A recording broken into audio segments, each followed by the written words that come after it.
Sweet. Alright, so you guys remember last time you guys killed that beautiful demon? It was I don't know how to pronounce it, but Eterius or something like that? Aranius, I think is how it's pronounced. Aranies? And Rise? Something like that. It's a very odd pronunciation. Defeated her in that chamber with the large red pulsating anti-magic crystal. You guys searched her, found a pretty cool weapon, but Ortis, you were able to tell that it's persona. You guys found some other stuff, including a looked like a ceremonial dagger made of the same material. That's what we'll pick up.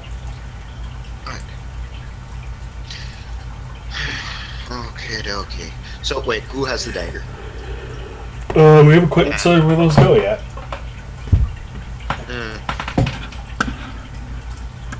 Ceremonial dagger. It must be used for something. I mean,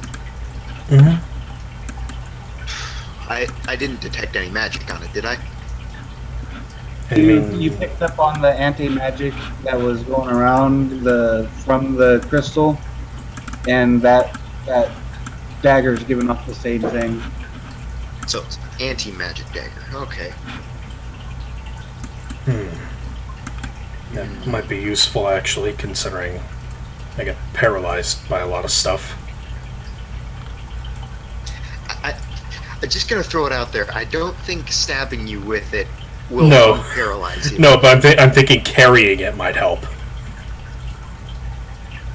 It could, or it could also cancel out your magical items. Oh god, yeah, you're right. Maybe we should test it on Corona. Do it. I'm gonna turn to him with holding the knife in my hand, kind of like a serial killer, just kind of like knife. And I'm gonna pass him the ceremonial knife. I'll hold on to it. All things considered, since he doesn't have any magical items on him, and I don't think it'll impair his spell-like abilities or his spell abilities. If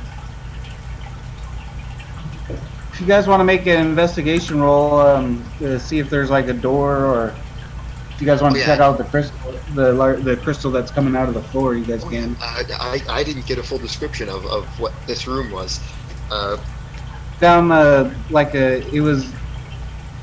It's in the like a huge tunnel. It took you guys a couple days.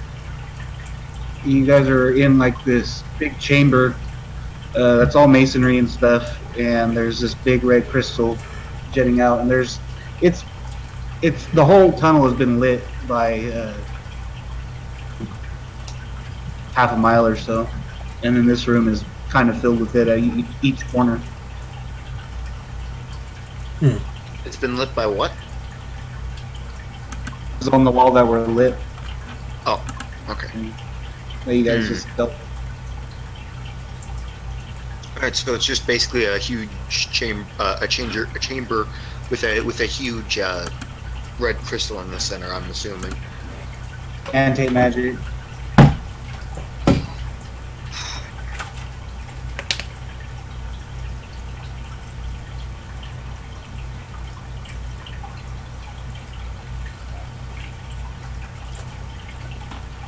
This is the thing that's blocking the teleportation circle, so maybe we have to either destroy it or turn it off. Turn it off? I mean, if this dagger, smaller piece obviously, isn't going to be interfering with it, what if we shattered it into a bunch of smaller little shards and then scattered it? Don't you think that that perhaps, I think, the anti-magic radius will be diminished and it'll all be focused into this little pile of shards. So, stand back. I'm gonna take a shot at it. You did it for sure. You break off a piece of the off of the crystal and just crumble to the ground, and it's not a valuable crystal at all. You guys can tell it's not a ruby or anything like that. But it didn't.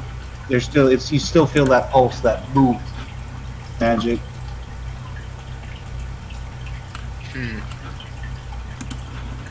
So I broke off a piece of it. Alright. I mean, I can take shots at it all day until it gets destroyed, but... So there's only... Yeah. Investigation check on that. Oh, that's 16. Okay, average. Looking to see if that'll... Yeah.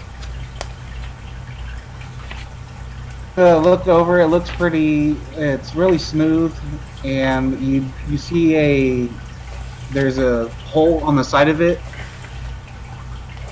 It's like it might be some sort of keyhole or something like that. On the wall or on the crystal? So it's a very. It looks like it's been milled or something, to where a key could fit into it. Okay. Say, hand me the dagger. Right. So I get the dagger. Does the dagger fit to the keyhole? If I were to shove it in there? In there, and it fits right in, and it's really snug, and he can feel that it's not like a keyhole where you can kind of feel the springs and levers attached to it, but it does fit. And he tries to turn it to the left, nothing happens. Turns it to the right, and it actually moves. And the anti-magic pulsating that you guys are feeling quits.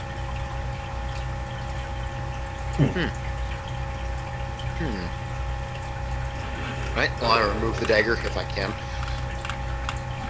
As you do, that pulsing starts again. Okay. Well, I'm gonna plug it in, and then I'm gonna turn the magic off, or turn the anti-magic off again.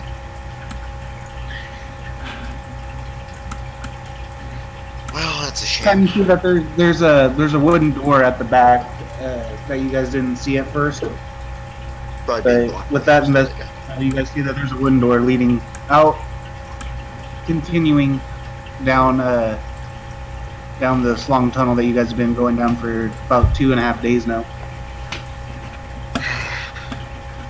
Well, I think now that we can teleport here, or at least I'm assuming that we can teleport here. Once we're all done with this, we should send someone a bit more magically inclined than I am to come investigate this crystal, take it down, maybe harness its ability to some extent. At least report back to someone in Black Shroud. Yeah. They would know what to do with it, right? That seems 'Cause likely. I probably wouldn't.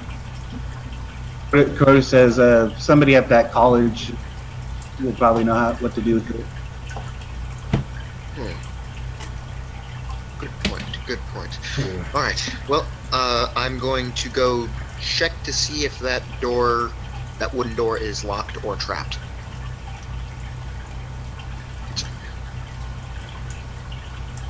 Investigation. There doesn't seem to be any traps, and you push on it a little bit and stuff to test it out. It's just a long, dark hallway. There doesn't seem to be the same fires that are lit, but it still has masonry walls and stuff. All right. Well, I make sure that to lower my goggles at night and how they're sort of well on my face. Then I open up the door. Let's continue onward. So, hours or so of traveling. You guys aren't sure what time it is, but you guys are starting to feel like you guys have been up for a little while and starting to get tired. Oh, darn. How long does this thing go? Where does this lead? Did the Arrhenius know anything? Well, Arrhenius probably knew everything. I didn't ask her any questions, really. Manipulating you guys.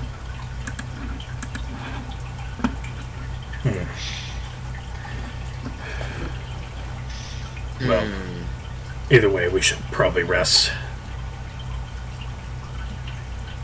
All right.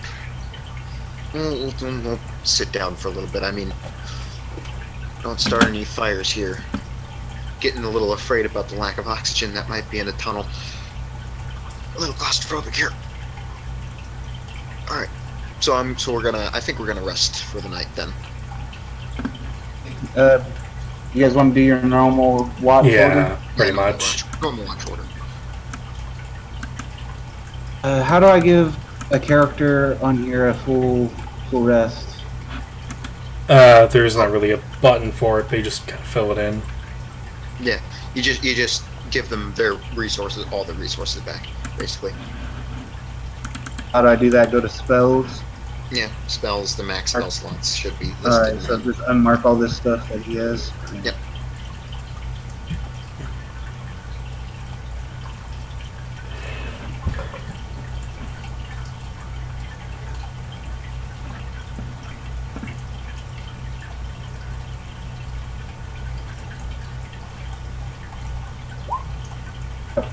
Did not mean to do that. No. Either way, while Horrendous is doing his rest, he will re-prep some of his spells.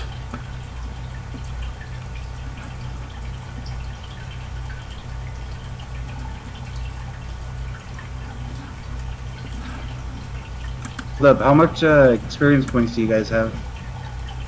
Total, after that, I have 16,800 or 16,887.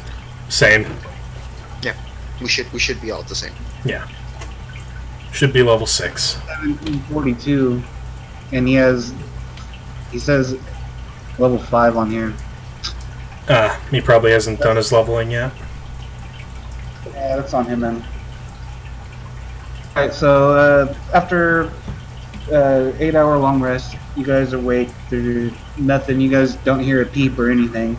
All right, let's continue down this hall. Let's kind of book it because I don't want to be here any longer. It's dark. It's weird. There's a death crystal. There's devils. It's nasty. Then we just Greed. Rhoda, of course, he's kind of enjoying watching you guys get a little bit nervous. well, I'm. It's tight here. It's not nice. Not a nice time.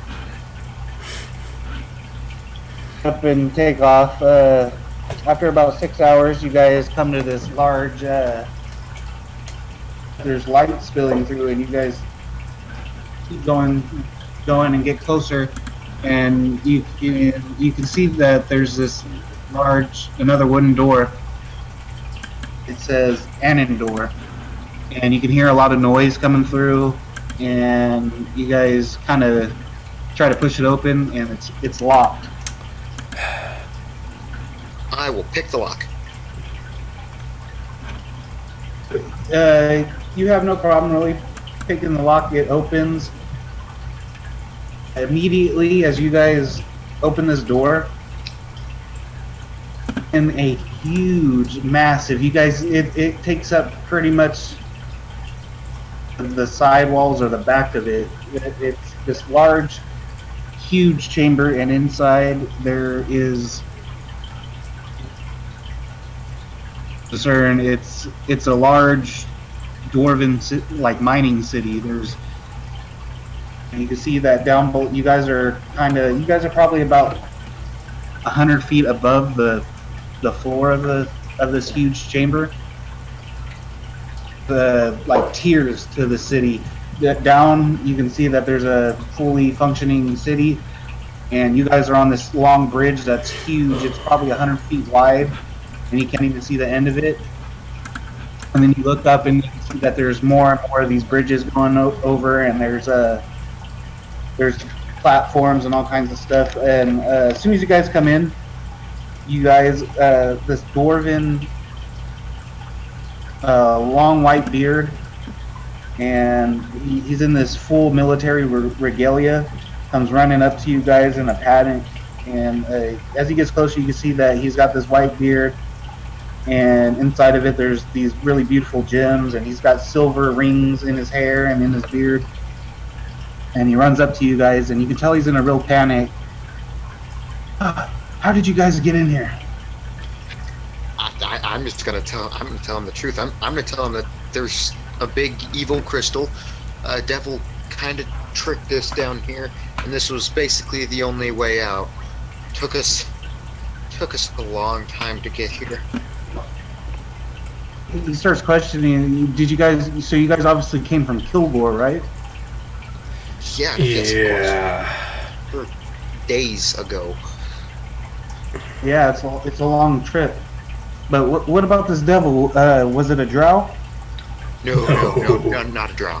An actual devil, as in from the Nine Hells. You can tell that he's really surprised that you guys made it through. But he tells you that the city's on lockdown right now, and no one's supposed to be out. Said, well, oops. And he also introduced himself after calming down a little bit as Boulder Iron Toe, and he tells you that he's a captain in the Dwarven.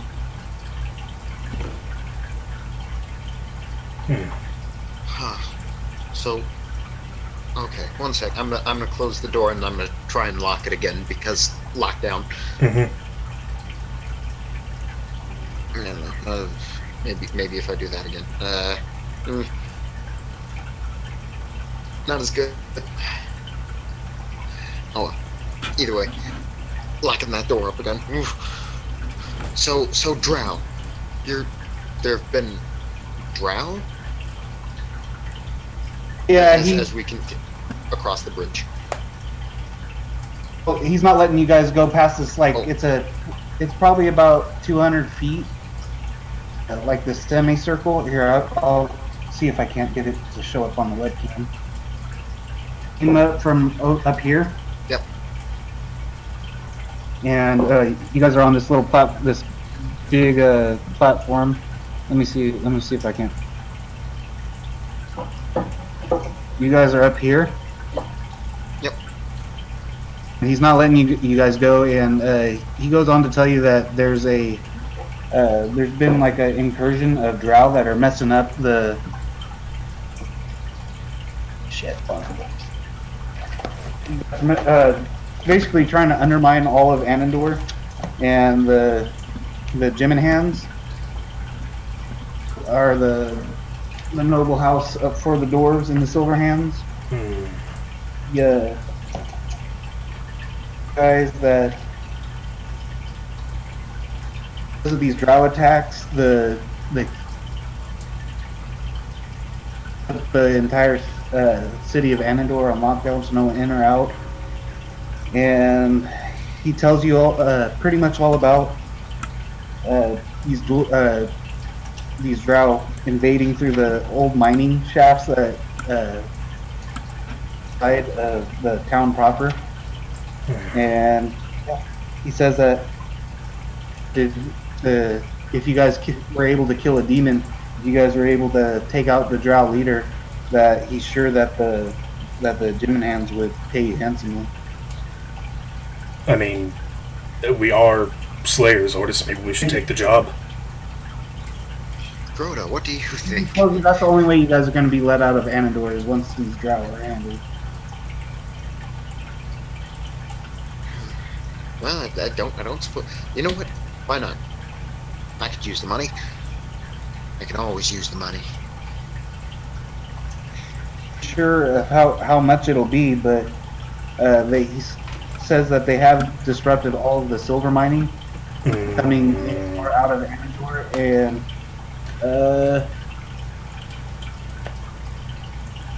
go ahead and make a history check for me.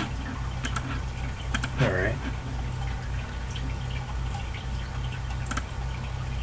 12.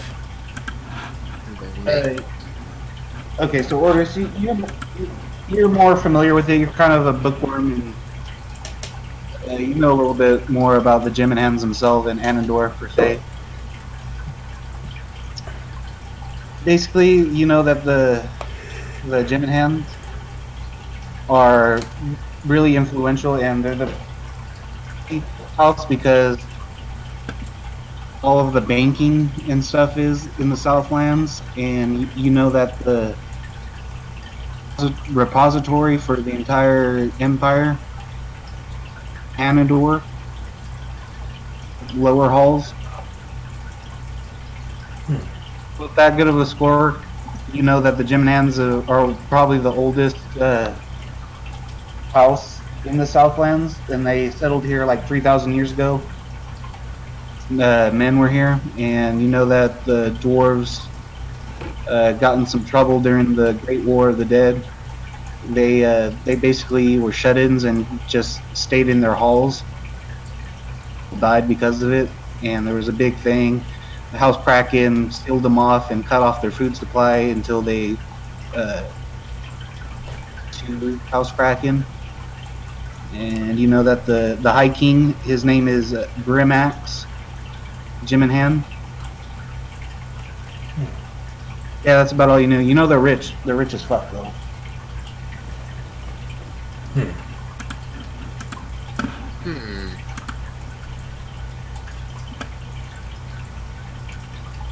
All right.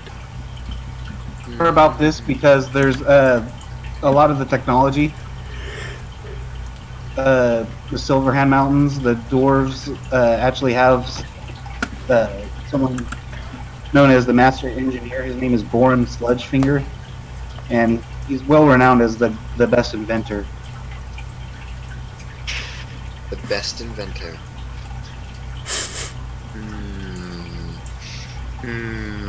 It's a challenge, isn't it? Ooh, it's a challenge. Alright, so here's what I'm gonna do. So I'm gonna say to the captain, point us in the direction of these Drow. Also, if we could stock up on some more food, we've been traveling for. He goes on. He tells you that they're not really sure where their headquarters are at. He suggests that they might be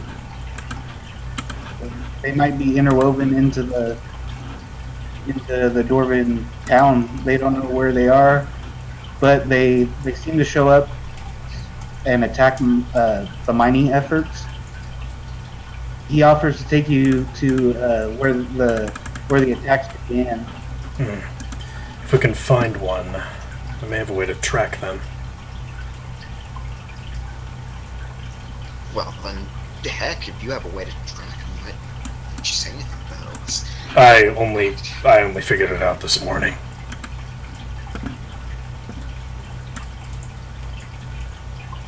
You're okay? Well, it pointed me in the right direction. So he leads you guys. It's just him, and he leads you guys a couple hundred yards. And while he's leading you, he tells you a little bit about Anador and House Geminan. He giving you guys like a rundown of the city. It tells you that the capital, this is the capital of the Silverhand Mountains.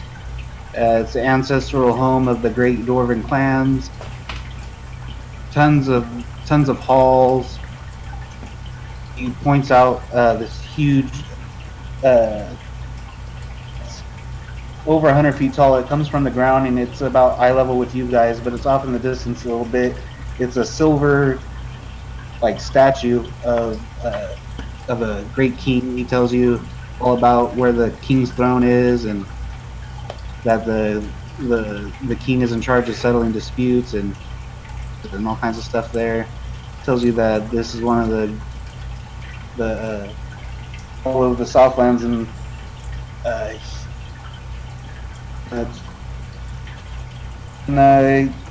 you guys take a right turn, and then you start seeing some shops and stuff. Like you see that somebody's selling some food. Stop. I'm not sure if you do. No, Oh yeah, keep let's. going. Keep going. Keep going. It doesn't take long, but as you guys are walking, you can see that this is a huge in this mountain, and it's really lit up, and you can see that it's really busy.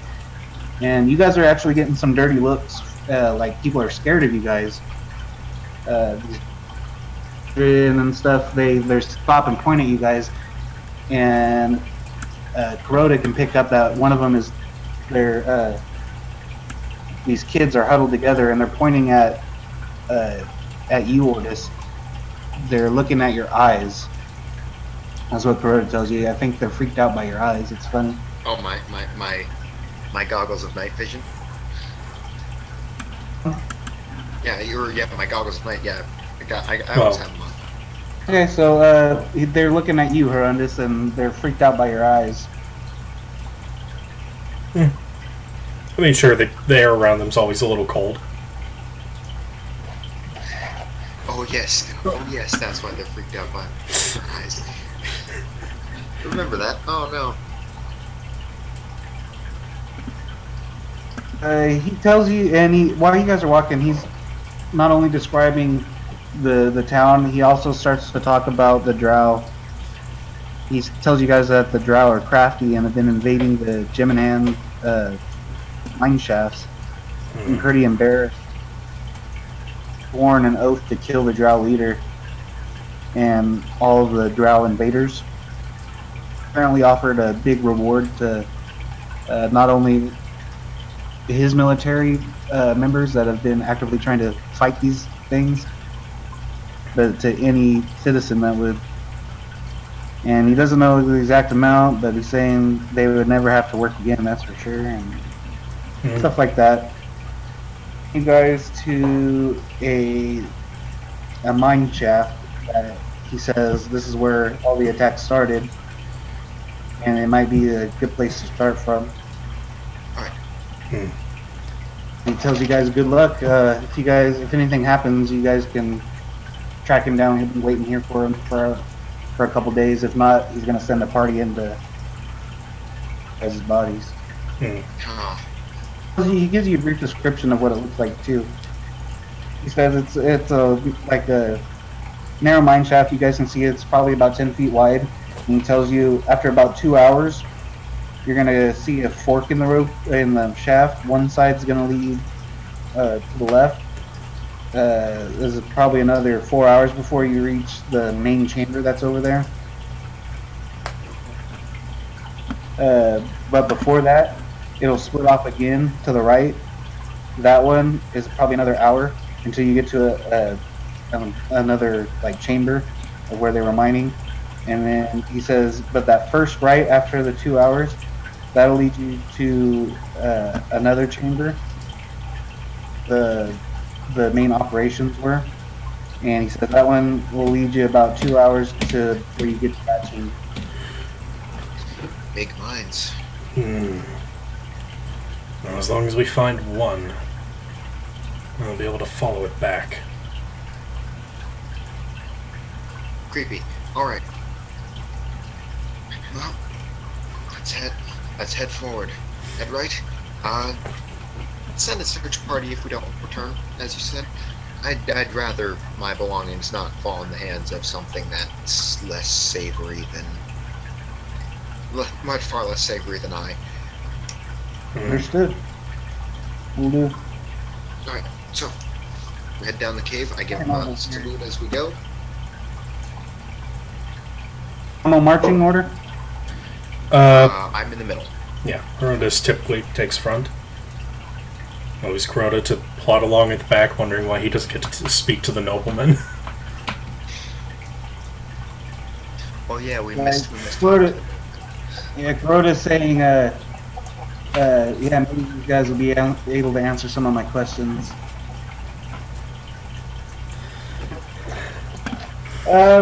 By now, you guys can estimate that it's still pretty early in the morning, maybe like 10, 11 o'clock in the morning. And you guys travel for the 2 hours. You can see that it's really dark. There's like water dripping down and stuff. And then you come to that fork in the road that he was talking about after 2 hours. To the left, and that's the one he said where there's two chambers. And then the one to the right, he said there was one, and that's where the mining operations like managers and stuff for. Well, we could either go left and hope we find them harassing a few people, or we could go right and just go straight to our managers, straight to the mining foreman. See if they know anything more. I'm voting we head right. Yeah.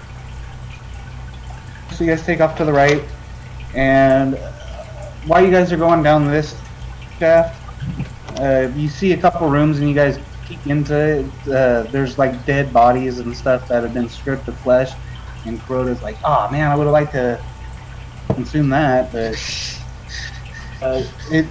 they're like piles of bones, and there's some like chainmail armors and like some low quality axes and stuff in there. Other one, there's looks like what were miners. They're all stripped of flesh for some reason, and like withered husk. So eventually, you guys round this little bend in the tunnel, and all of a sudden, you guys can see a faint flicker of light down the tunnel. And Arundus is instantly going to crouch down. He may be big, but he's going to try and make himself smaller. Alright. You want to try to stealth? The attempt shall be made. Oh, one for Kuroda as well. Unfortunately, due to my armor, Yeah. 11. Oh well. I don't really have dex anyway, so... 14. I'm not that much better. Oh. I'm the best in the group. Oh boy. So you guys try your best. Yeah, every time you guys take a step, you guys are staying mostly quiet, but there's puddles of water and stuff that you guys don't really see, and horrendous. It's plank, and when it does, you can hear that there's a little bit of an echo to it because of these stone walls. But you guys get closer and closer, right? You guys keep going. Yeah. Yeah, I'm gonna move a little. Yeah, we're gonna move a little bit closer. Probably till we can actually see something somewhat clearly. As you get closer and closer, you guys can hear. You start to hear some speech. Does anybody speak Undercommon? Probably Kuroda. I don't. No. As far as I know, Kuroda speaks yes when it comes to languages. Where the hell is he? Or where do I check it? Other languages, yeah, which is right under which is right under tool proficiencies and custom skills, which is right under the skills list.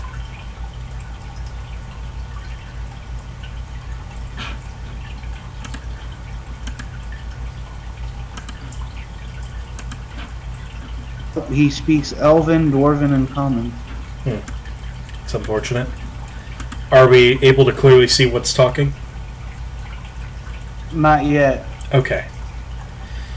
Well, But you can see that it opens up, the tunnel opens up, and you can tell that it's probably the chamber the captain, the dwarf captain was talking about, and you can hear this guttural, like, really evil sounding speech.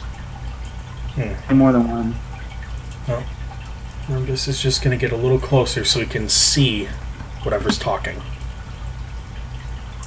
I need you to make another stealth check.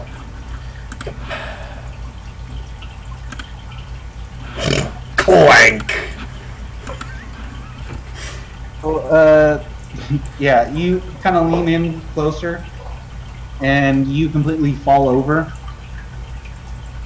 And right as you do, you hear these voices.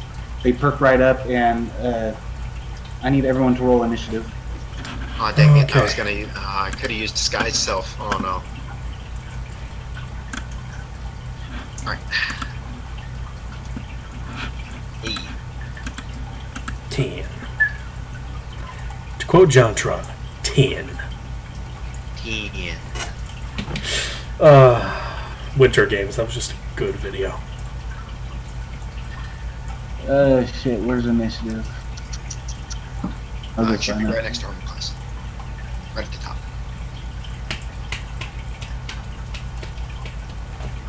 you're gonna go first, and then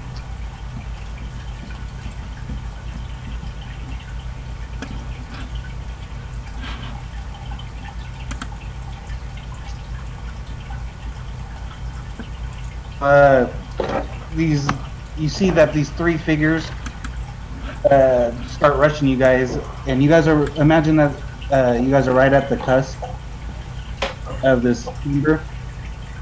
So, it opens up, and it's a big area that you can tell. And these three figures start rushing towards you guys. Ordis, what do you want to do? All right, so they're very clearly taller than dwarves, right? Right away that they're probably elvish, Okay. some sort of elf.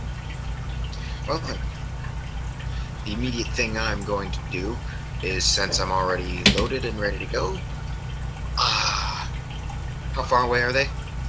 Left right here, and then it opens up. So you guys have about 10 feet of clearance right here. Okay. So how far away are they about? Here, I'll put them down. Yeah. Right now, you can see that there's three of these figures over here. Yeah. 30. 30 feet? Alright. Well, I'm going to take my shot at the closest one. That definitely hits. Damage? No. 2d plus an additional 10. 2 So total. that's a 7 plus 5 plus 10. 22. That's 22. Okay, so you can't really make out anything about it. These you can see that they're these slender black figures. You take aim, nail it right in the chest, and it reacts, and it lets out another sound of this from this guttural like. And yeah. So anything else you want to move? I'm gonna kind of hide behind a little bit, or hide a little bit behind my big tanky man there. Yeah. And that's then bonus action reload. That's all I'm doing. Kuroda, he can't really see right now, but he can see you guys react. So he's gonna circle or scoot up closer right behind Horrendous, and he is going to. I don't know any of his spells. Let's see what he can cast.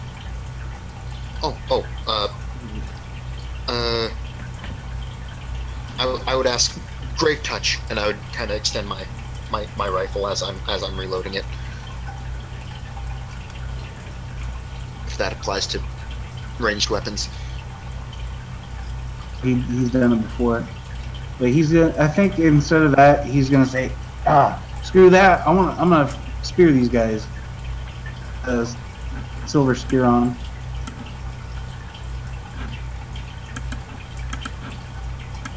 These things are right in his range. He pulls out the silver needle and shimmering spear. He throws it over at the same one that you shot, that he saw. That he saw you hit with your rifle. Yeah, Thunder Cannon, the big boy gun. So how do I do this? Make a ranged spell attack. How do I do that? Let's see. Oh, it should have an attack macro.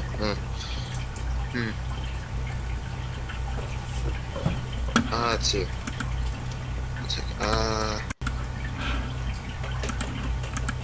You could just roll 1d20 and then add his spell attack bonus.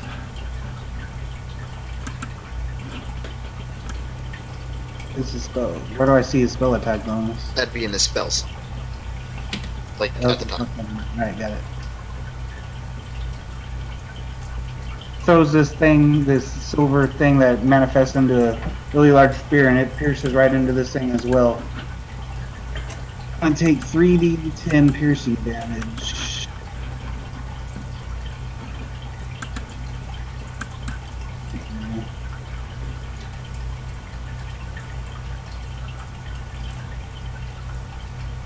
Into it, and you can see that it just clips his leg and doesn't do as much damage as he was hoping. It reacts to it, but it's still up and coming towards you guys.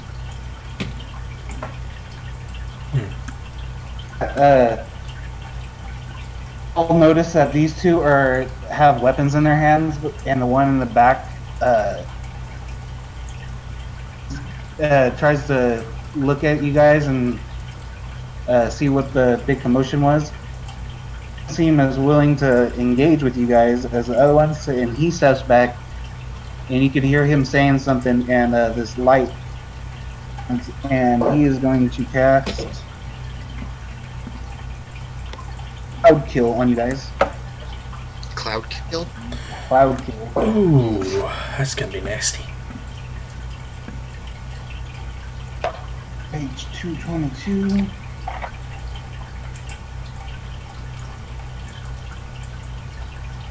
You need to have like a spell book or something on there. That'd be nice. I could look it up. Because I got a spell book on my phone. Cast it right on you guys. He creates a 20-foot radius sphere of poisonous yellow-green fog, centered right in between all three of you guys. This fog spreads around and for first time, the creature must. So on the beginning of your guys' turn, or inside that cloud, you guys have to make a Constitution saving throw, and if you guys start your turn in there, you guys are going to take some damage. Yep. He casts this stinking cloud right in the middle of you guys, and you can see that it's slowly emanates from the ground around your feet, and it's starting to take up a lot more and more room. You guys, you can smell that it's this terrible stinking mist that he summoned. That's going to be his turn. He's going to hang out back here. And then Horrendous, you're up. I need you to make a Constitution saving throw. 14. Probably not good enough. If it's not, you guys are going to need a 15 to pass. Thought so. Alright. Let's see how bad this is. Nice big whiff of this emanated. I feel stinging in your nose, and you're going to take a bunch of poison damage right now. Mm-hmm.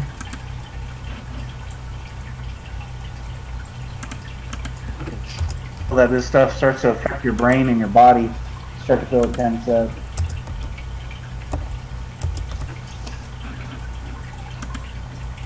Am I paralyzed now? No, you just take 24 points. Okay. Damage. Well, Hortus is getting up and walking out of the cloud. So you want to step into the chamber towards them, or Yes. over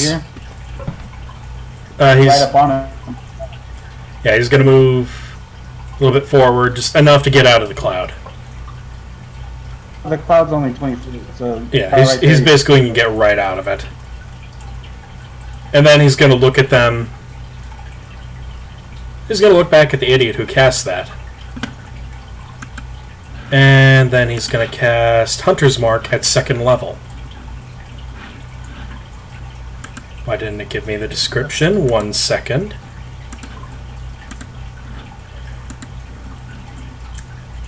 And at 2nd level, that means wait, no, never mind. I can't track him for more than an hour, apparently. Oh well. Basically, basically, as long as I maintain concentration, I'll be able to track him. Then, go ahead. Want to move up at all, or try to make an attack, or? Yeah. Who's closest? Do you want to go towards the one that's been peppered with all these attacks, or? Oh yeah, he'll take out the one that's been peppered with the attacks. You got just enough movement to get, and you can make an attack if you like. All right. So, oh, he's going to cast Booming Blade. Nat 20. So it's all that. I'll just roll the Booming Blade damage anyway, and the Mark of Ice damage. Oh my god. So 20 plus 30. Yeah, he's dead. And I just lopped off his leg. As he gets that little silver spear into his leg, you just hack it off, and he collapses and dies a terrible death, almost exploding. His leg just exploded. After damage. on that happening, the Hornus is going to follow it up by bellowing at them in Abyssal. Just as loud and as deep as he can manage. Alright, so he's right next to him, and he looks over, and he looks down at his friend, and he sees that you guys just took him out pretty easily. Bit of a panic in his eye. But he's going to get right up on you, and he is going to attack you with 2 long swords that he had drawn. Alright.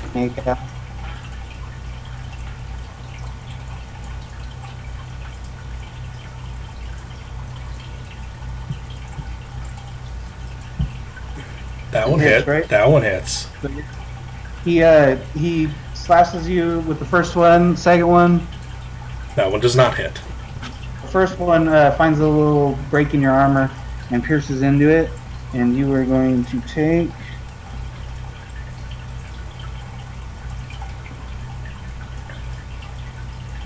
bullet.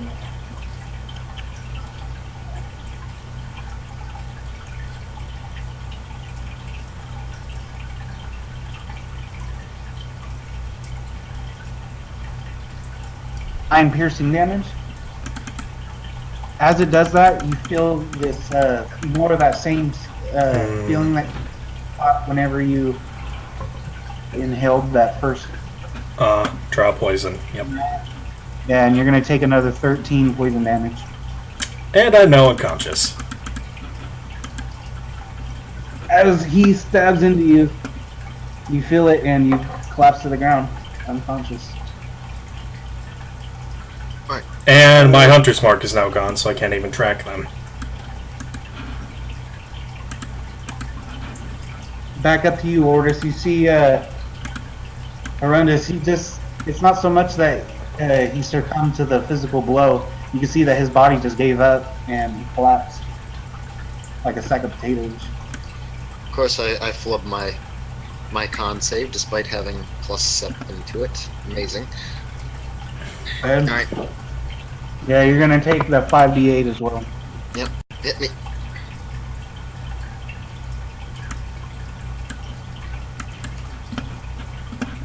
Oh. Okay. Let's see, so that's 40.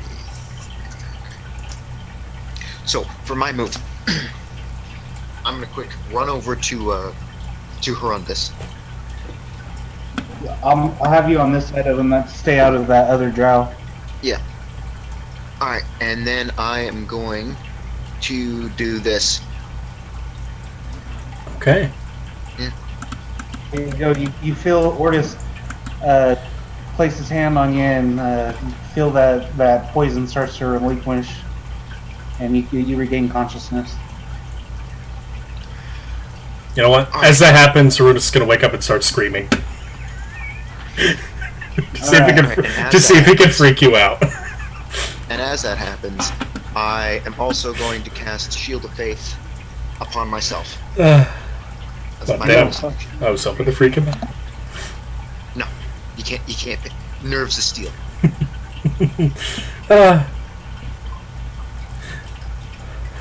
Alright, Hammer again. alright, here we go. I was trying to convince them that healing magic hurts me. Oh well. Did you want to use any more? Oh no, that was your full 30 feet. That's my full 30 feet, plus my Shield of Faith. That's everything I can do, unless I'm gonna do my... You know what, I'm gonna do it. I'm gonna do it, because that was a lot of damage. 1 second. I am blowing my action surge right now, already, to take a Thundermonger shot at the caster. Yeah, that hits. 4 nice damage. 15 2d6 damage on the maid. plus 6, that's 21 damage. Man. You can see that this one, it reacts a lot harsher than the other one did. It seems like you did quite a bit of damage to him. Up, and he looks directly at you. What? Does he also... He also has to make a con save for the thing. Never mind. I'm trying to get him to drop the spell while by shooting him. Alright. That's your turn. Alright. Yeah. Cloud Kill is concentration, isn't it? It's concentration. Oh, that's right. So he's got to make a... is it save. Constitution? It's con. Constitution save. Oh, yeah. His con plus 0. Yeah, that'll do it. The cloud is still centered over Kuroda, and which it's his turn, so he's going to make the Constitution saving throw.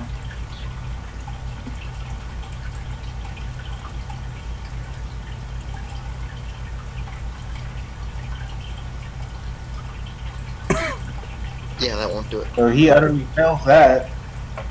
He takes a big old whiff of this because he's kind of a sadist, and he's like, smells good. And then you can see, like, well, you guys can't see, but his face, the veins in it start to really pulsate, and he takes the same damage you guys did. But worse. So he takes a big old whiff and takes 26 points of damage. Mm-hmm.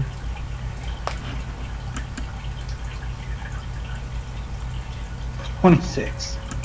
8.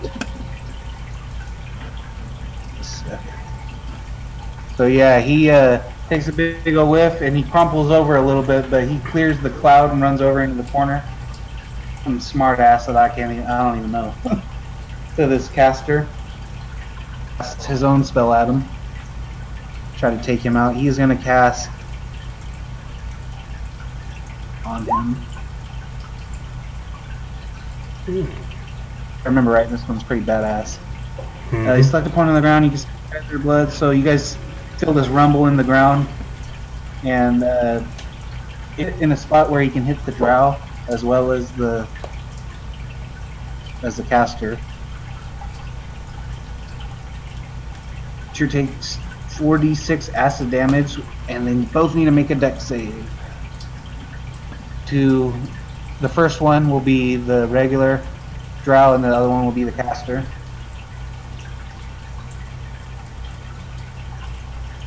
I'm gonna have to roll each one separately. Yep. So regular Drow.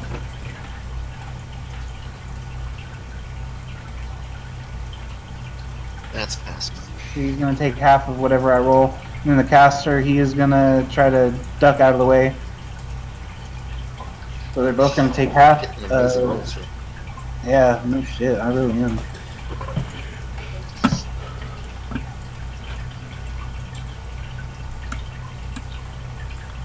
They're both gonna take, what would that be, 8 points of damage? Yeah. Guys erupts from the ground and crashes across the ceiling and splashes blood all over everybody. Still gotta make that con save.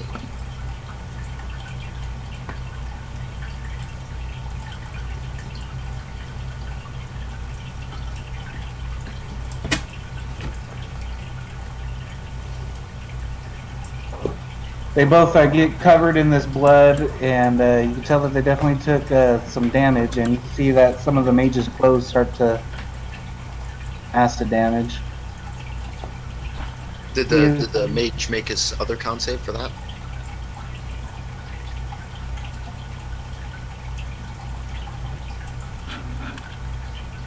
He does. Yeah, that's more than enough.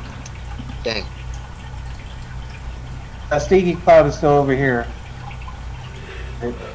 And with that is going to be that mage's turn. He ducks out of the way a little bit, and he's going to back up about 5-10 feet. You see him start to mutter something else in this really evil sounding speech that they all seem to be speaking. And you can see he weaves his finger and does this hand sign, and it starts to crackle with this electrical energy. Okay. Right bolt. Oh God, no!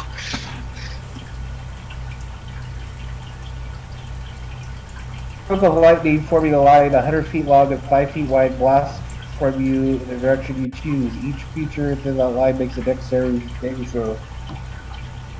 So he's going to cast it towards you, Ortis. Horrendous, you're still prone, so you're going to be making this at disadvantage, but Ortis, you pass. No, I'm down again. Yeah, you're going to be down again. So you're going to take damage.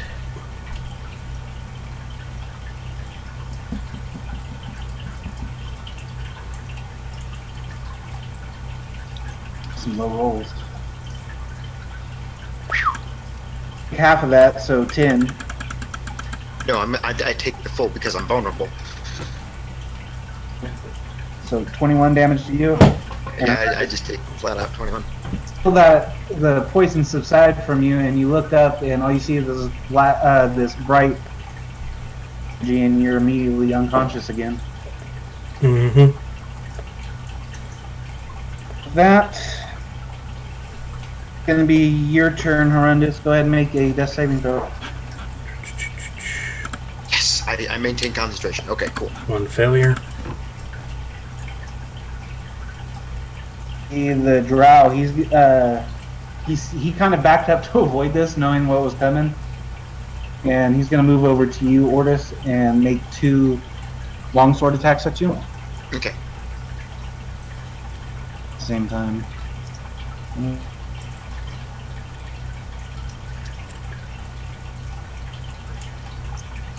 The 20 is a crit, so but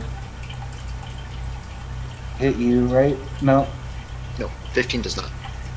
Wait, 15 plus 7? 7. Yeah, that will hit you. Yeah, that will. Could you roll below a 10? Oh, right.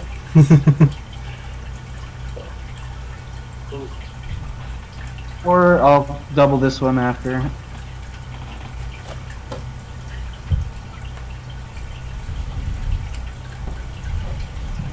3, so 6 plus 4, so 10 damage. First one pierces into you, and you feel that it slice into your neck.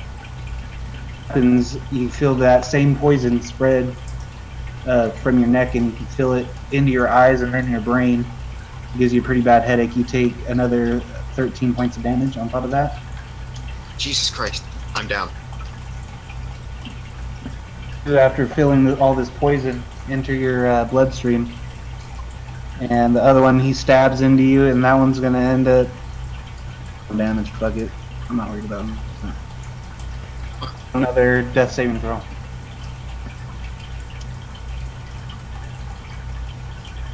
Alright. Rhoda is freaking out now. Well, actually, it's technically my turn. I gotta do this. Okay, that's 2 successes. Yep.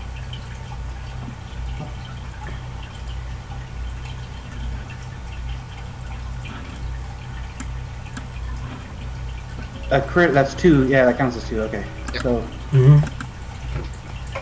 Rhoda starts freaking out, and he kind of backs up towards the very back of the wall, and he's like, "Oh shit!" And make out that mage seems to be doing a lot of damage to everybody.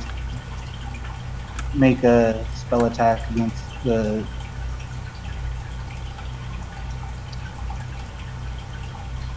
He's gonna do.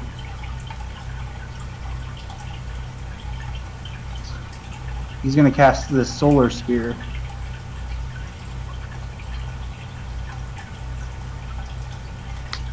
Bolt of lightning streaks from your hand. Or did you say make a ranged spell attack?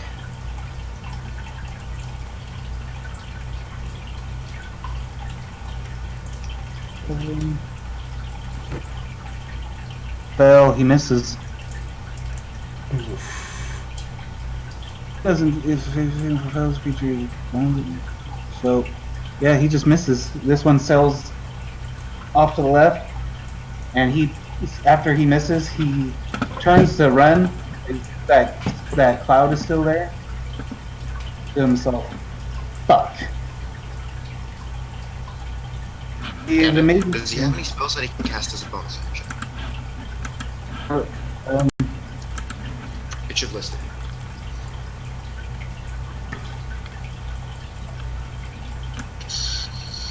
uh, The one time you roll below a 10.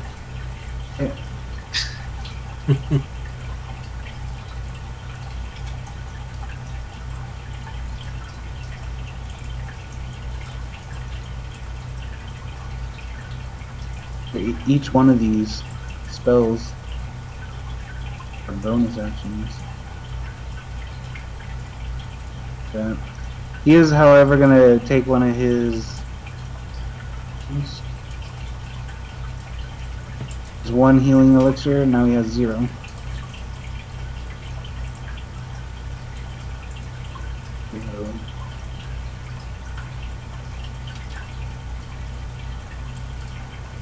Nice. Just gonna heal him for. He doesn't want that.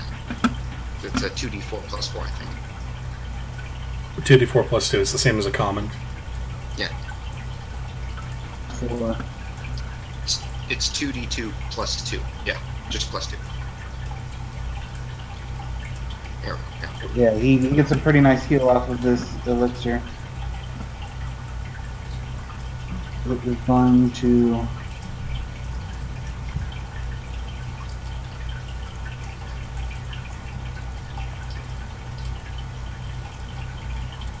Pretty rough. He took a nasty hit off that stinging cloud. But the mage over at Corrodins kind of licks his lips. He is going to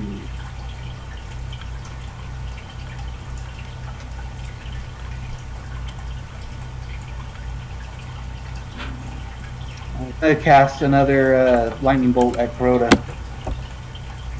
Make a dex save right here, or you guys are done.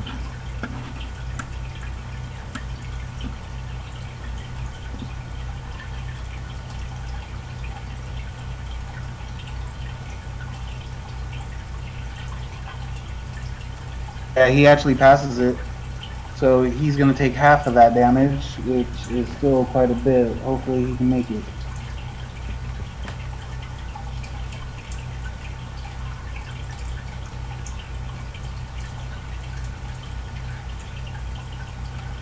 He's got 1 hit point. Oh my god, so yeah, he ends up avoiding this light bolt of lightning, but it still rips off a lot of off of his right side as he dodges out of this lightning bolt. Yes, you could say. So he's looking really rough, and he collapses, and all he does is let out this growl of pain and agony. Go ahead and try to make a beeline for him. He doesn't quite make it. It's gonna go to you, Horrendous, first. Go ahead and make a saving throw. Death saving throw. Hey! There we go. He passes. Yep. Now my turn, I think. Fuck. Your turn again, Ordis. Yep, he got it. It's a fail. Yep. Fails and 2 successes, right? Yep. It's coming down to the wire on this. Yeah. Corroded for about 5 feet. I'm gonna look for some sort of spell that's in here that I can get both of them with or something.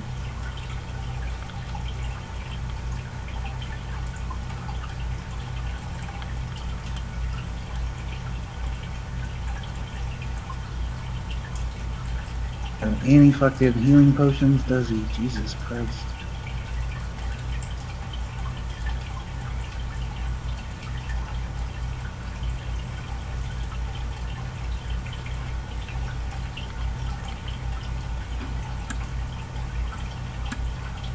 Point, cure, spreads around the corner.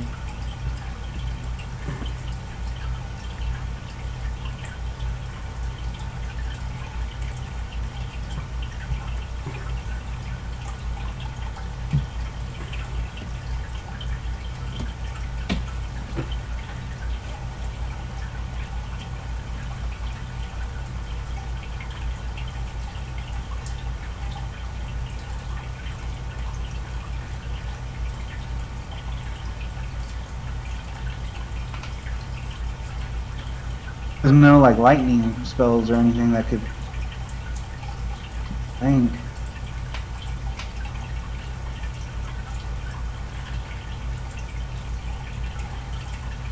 Okay, so he's gonna cast himself.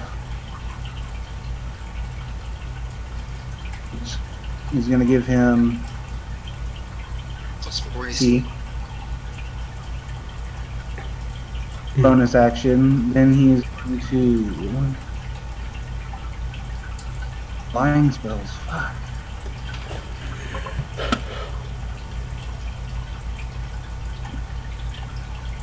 He's gonna do another silver spear at the dude. Also, you gotta take into mind his arcane deflection. For the Drow, right? Yeah, I think you, or this is the way I would do it. I'd have him cast something at the mage. Hoping he had some sort of line spell though. I'm not seeing it. So he's gonna do a. He has some nastier spells. He's got a level 5 insect plague, radius spear. Basically it does a piercing damage, or he can do that spear. With the spear, he has to make an attack roll though, and I'm worried he's gonna Flip it again. Yeah. Yeah, so I'm thinking he's just gonna do that. He's gonna cast the level 5 insect plague.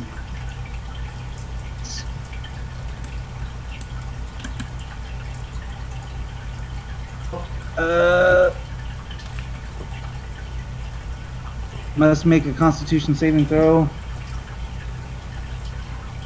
Taking damage no matter what, so this is probably the best thing for it. Take 4d10 piercing damage. Oh, I gotta roll the fucking. Yep. Passes, so he's gonna take half of it.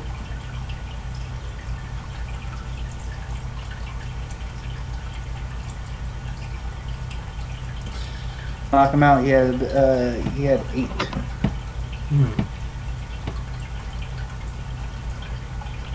This swarm of locusts just end up eating this mage alive, and you hear him scream out in the pitch whine. And with that, turn.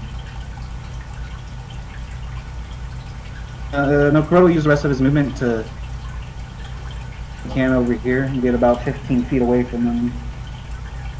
Be about 15 feet away from you guys now too. I get to play him a little sooner than I thought. You take out a fucking dragon, but 3 goddamn drow kill you. No. Their action economy. Yeah. I mean, when it comes to things, though, a little bit of bad luck can end a party. Yeah.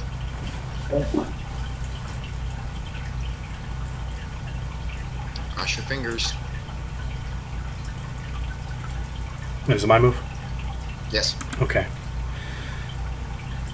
That's a pass. Yep. Oh god. You guys are killing me. I can't believe you guys are dying to these drow. There you go. I am back up at 1. You can smell the stench of burnt flesh and these locusts still swarming this dead drow. You look over, you can see that mage is dead, and you can kind of look back and see Kuroda is fucking panicked right now. Guys! Alright. So, First things first, Herodotus is going to stand up, and how close is that other drow? get away from you. How many feet? Sure. Because I'm right next to you and I'm dead. How do I get... let's see here. Yeah, I'm just going to lay on hands you for 5 hit points. I need to save some in case we have another problem. Whew. Okay. So now it's my turn. Or Are you dead? Yeah. Yeah, you have bonus action. Yeah, I'm debating if I've got anything I can really use. And 15 feet of movement.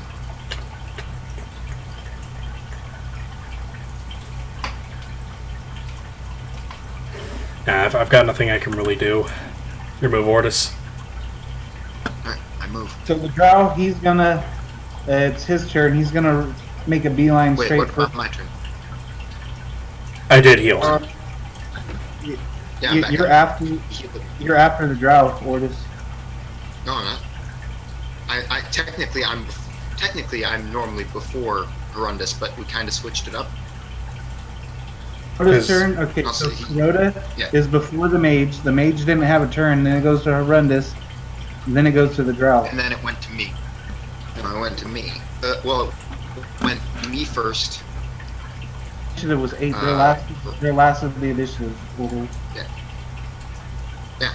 But then my turn was skipped. Because I had you roll your death saving throw before Kuroda went. Yeah, he did. I think we may have mixed up. I should write it down.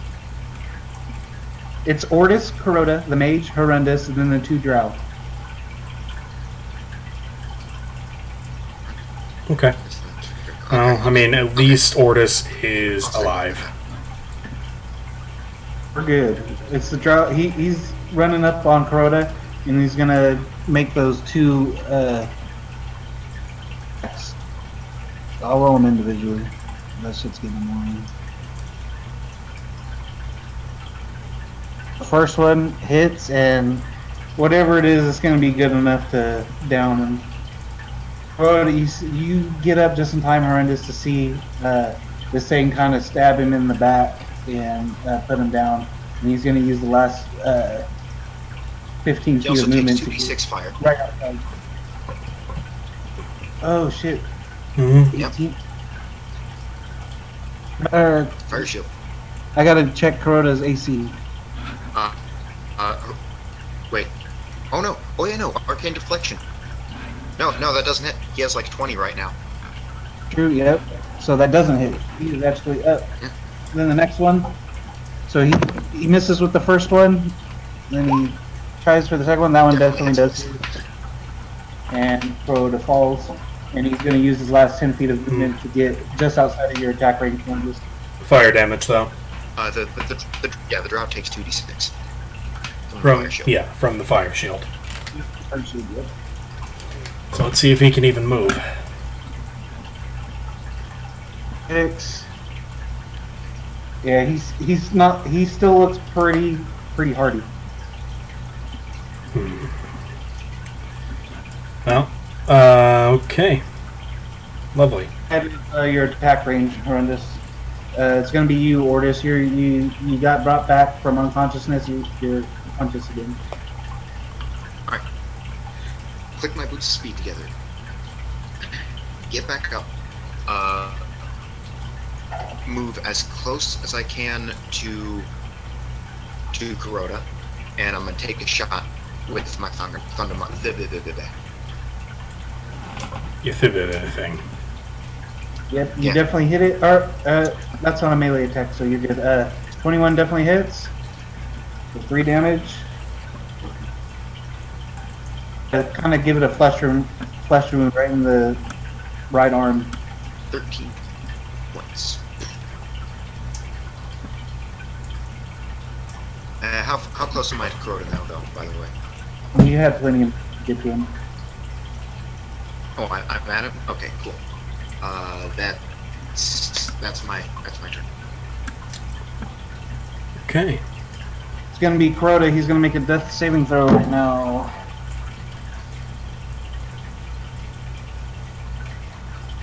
Ooh. One failed. And then it's gonna go to Horrendous. Charge you.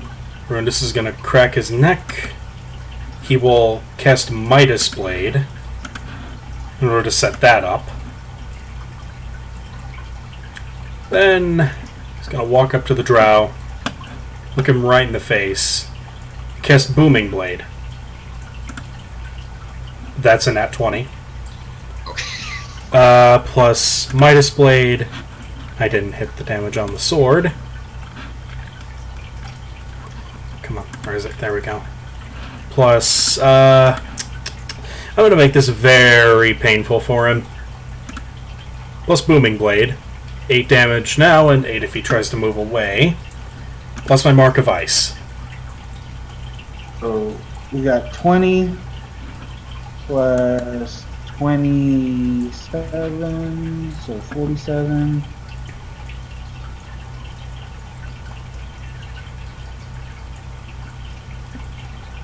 Damage.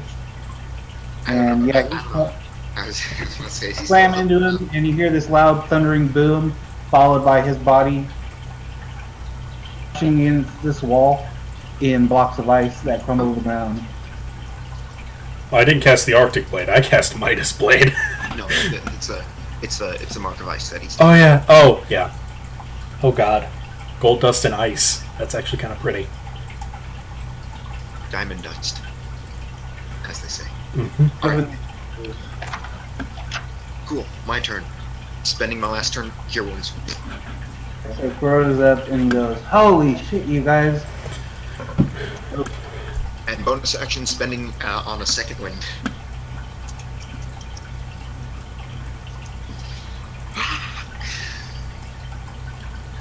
Eater shit that he has, dude. Does that heal him at all? What? The eating stuff? Yeah, that's the whole purpose. Yeah. He can basically walk over to their corpses and eat them now. Yeah, he's definitely gonna do that. And Harundus is going to cast a 2nd level Cure Wounds on himself.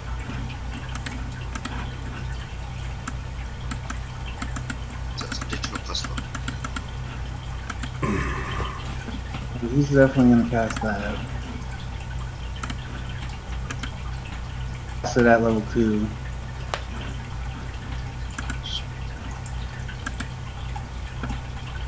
D6 temporary hit points. Oh no, you gain you gain temporary hit points. Okay. I mean, still almost a heal.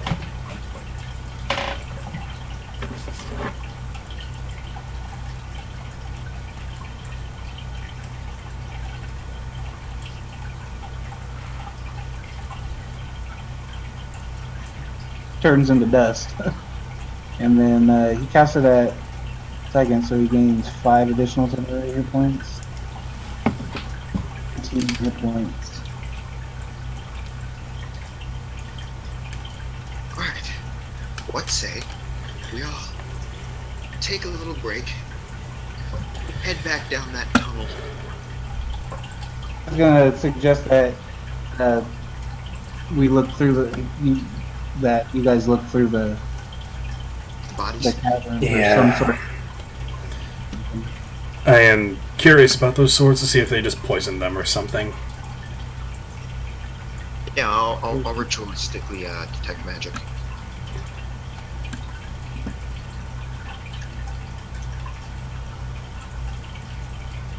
You don't find any magic in the area. You do, however, there's a little chest at a table that they were sitting at right here in the back corner, where they were. There is Kuroda. Not he's got to understand Undercommon, right? Because isn't that what he? No, he speaks deep. Yeah, he speaks Mind Flayer, not Underdark. That's written in Undercommon. Nobody can read it, but there's a note that in there. Don't we have a helm of There's comprehension? also some silver pieces in the chest too. Don't we have a helm of comprehending languages? I put that on. Or actually, I'm gonna slap that on Kuroda. Yes. Let's just test all potentially dangerous items on him. That's pretty. He's excited about it. He looks at it. He's like, "Oh, okay, I do understand this." Hold this mine shaft. We will make this the base of our operations while we weaken the stunted ones. Treasures for the treasure to the middle chamber, and take our capture to the cursed in the far chamber for torture. Alright. Now that we're done with combat, I'm gonna have to take a break because I need to use the restroom. Yep, And I should get some water and stuff, so why don't we take a quick bio break? And I think this is also a point at which we would be taking a short rest. Yeah, I'm just gonna roll a paladin hit die. I'll be back. I prefer to. Ugh, 5. Better than nothing. You know, I'm gonna roll 2. Well, okay, better than nothing. Back up to full. Alright, now to go get my water.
Okay, that is a good soundboard.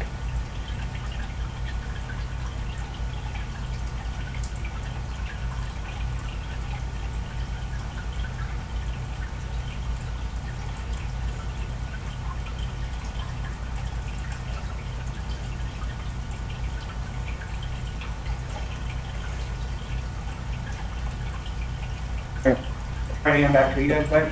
I think we're just waiting on Alex.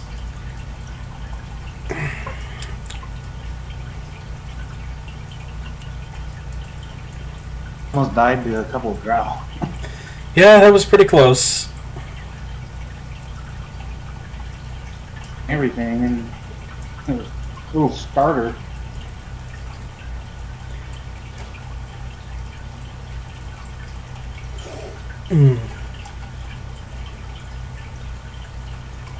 You guys can deal a shitload of damage, but don't have a lot of hit points yourselves. Yeah.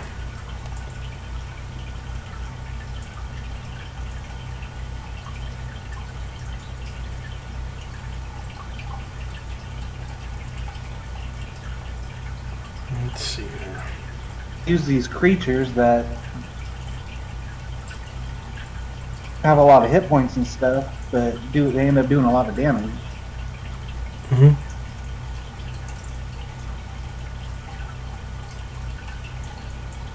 Let's see if this button works.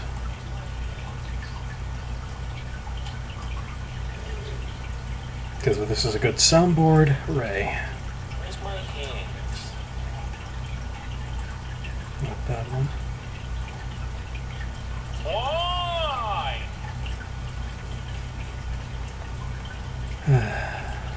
Go.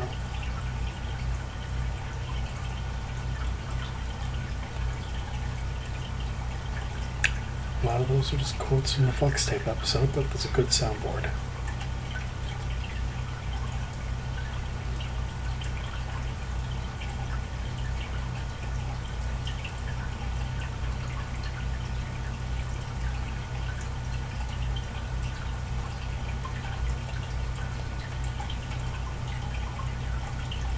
Alright. I'm back. Oh, I see. Hey, Haven't spent any of my hit dice. Wait, how do I spend hit dice? Mm-hmm. Oh, that's cool. There's like another. I mean, yeah. I mean, it's a good campaign, and I've got to say this. 10 out of 10, 10 out of 10, 100 out of 100, best king, best king. What? I found a really good JonTron soundboard. Best king, best king. Yeah, that is one of his better quotes. It's good, but it's not the best because it's missing one thing. You know what it's missing? what? Stop! Nope, it's missing. What? What the fuck? I mean, you need that to have a complete JonTron soundboard. But to be honest, a lot of his most quotable stuff did come from the Flex Tape episode. I disagree. Okay, a good chunk of it, though. The helm of comprehending. Where can I add that onto here? You could probably just add that onto items. Yeah. Yeah, equipment. Equipment. Yes, Kitty, I love you too. Go away.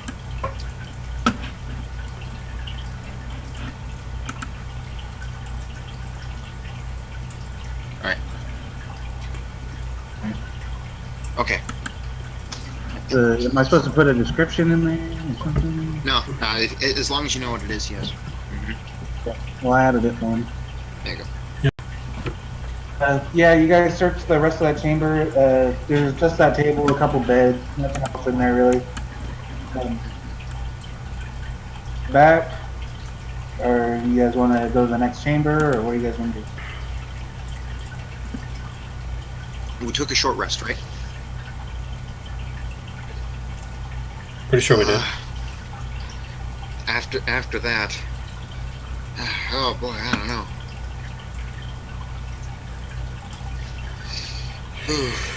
it's gonna be anything like that, I don't want to face another thing like that. If this, I hope to God. Rhoda suggests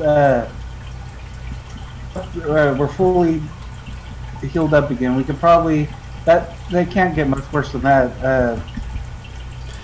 Why don't we, if we can, why don't we see if that captain of military knows where we could get some potions?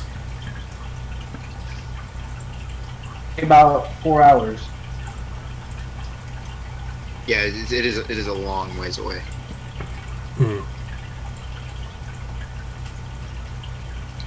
Alright. I think once I use another 2 artificer hit die to heal up to full again.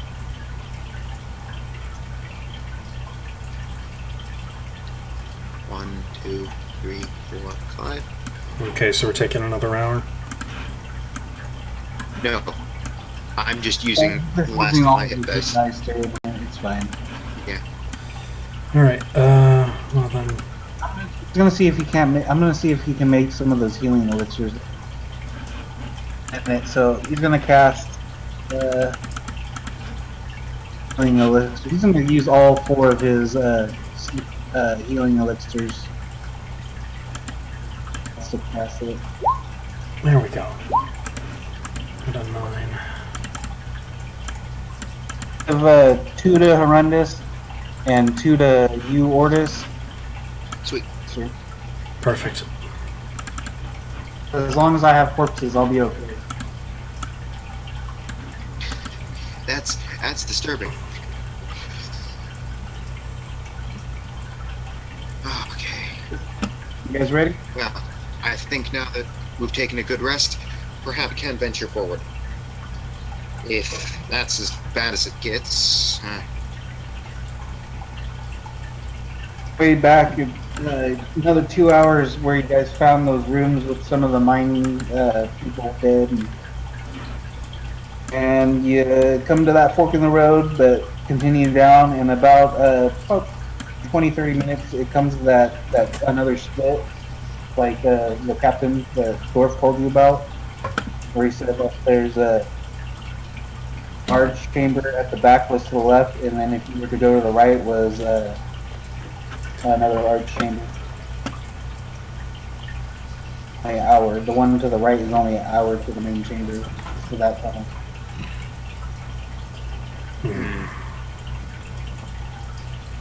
Alright. So we go to the past the right. You know what? Why don't you decide this? I don't know which. Last time I decided to go right, and it ended with me nearly dying, and you nearly dying, and him nearly dying. I don't trust my decision making anymore. I'm not sure where to go, so I'm just gonna do what Jamie does and trust a D2. Okay, we're going left. You guys, after about another 30 minutes of traveling down the left path, you guys start to notice that there's these thick that are starting to get thicker and thicker as you guys travel down. And Wait, thick what? Thick spider there's these webs. thick spider webs that are lining the walls, and it gets thicker and thicker. It starts to cover some of the floor. It's not really slowing you guys down, but after about an hour, it starts to get pretty thick. Do they have a lot of coverage? Like, are they all over the place? Do they go over all the walls, the floor, everything? Is they look interconnected? Old dried up husk of doors in a couple places inside that's covered with these webs too. Alright. We're just gonna look at Ordis, like, let's back up a bit. I think I can get rid of these. Alright. So we'll back up to kind of where they started, and then I'm going to cast Green Flame Blade a couple of times to ignite them. Go ahead and cast it.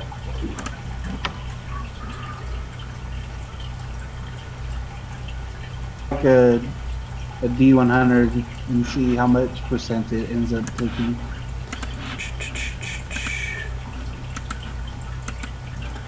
Okay. That you you're able to clear your path quite a bit. For 30 minutes or so walking down to get thick again, and the flame must have died out or something. Alright, let's stop here, and since Green Flame Blade is a cantrip, I'll do it again. No sense in us getting caught up in these. Yeah, you guys, you burn quite a bit more this time. You see it really lights up this tunnel, this normally dark tunnel. It's, still has like pockets that stay lit, so it's giving you guys quite a bit of light. But you guys get to about an hour, and you guys can start to hear like more undercommon, that same speech that you heard earlier. All right, I'm just going to kind of crouch down myself, aim up my thunder cannon, and say, "Okay, now someone make a bunch of noise and get them to charge us. And as soon as they come into my line of sight, I'm taking as many shots as I can." Alright. So, you know what? Wait, Crota, you have a bone trap, don't you? Yes, I do. Alright, I have a plan. And the plan involves us setting up some bone traps for them to run into us, and then we just plink him off after he does the bone traps, after we make a bunch of noise. Let me get situated here. Alright, so bone traps or whatever. Yep, bone traps. Because we used them against the trolls. This tunnel is only about 10 feet wide. You guys want to set up like a point and like a bottleneck of these traps? Yeah. Yeah. Yeah, and then we'll be like a good 30 or so feet away from where the trap is set. Find it. Unless he got rid of it. Yeah, here we go. I found it. Oh, you enchant either armor, like bow tickets, or skeletal person as well. Explodes and back line every creature within 2 feet. He can cast 3 of them. You want him to use all of his spell slots, his second level spell slots for it? Or? Just cast a couple. Or maybe even only one, since it's probably, they're not going to fall into the same trap twice. Mm-hmm. So he takes out one of the skeleton arms that he has, and casts this, and you can see that some sort of magical energy from the skeleton. The bone trap is there. Alright, so set up, we're like a good 30. I'm gonna be a good, if it's like just a long, narrow, straight tunnel, right? Or does it like curve? It's like this, and then you can see probably about 30, 40 feet. The spiderweb is still thick. You guys got up as close as you can. It's thick up here, and you can hear like clicking and something speaking in undercommon. Right. What's his name? Crota can actually understand it with the comprehend language. He tells you that it sounds like an interesting character. And incoherent. Yeah, he's just babbling. Incoherently. We're just gonna look at Kuroda.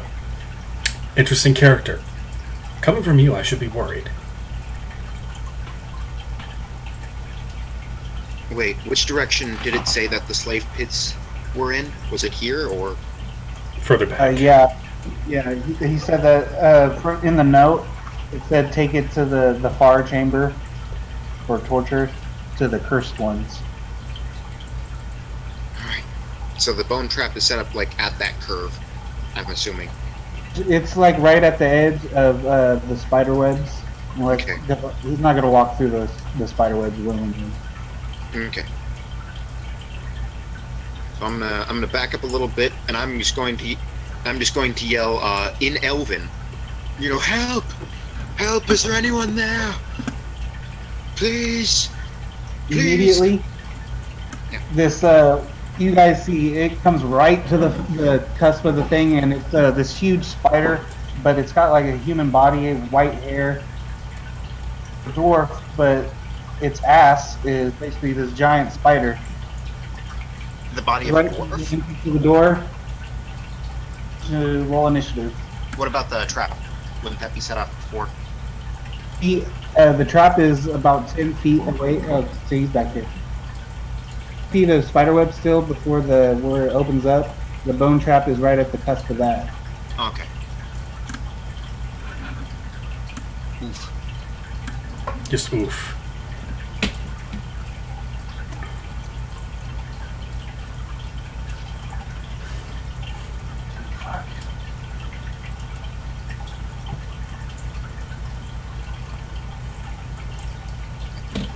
So,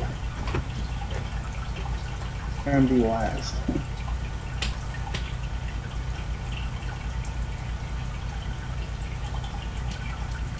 The spider thing, it's that entrance to the main chamber, and it immediately rushes you guys.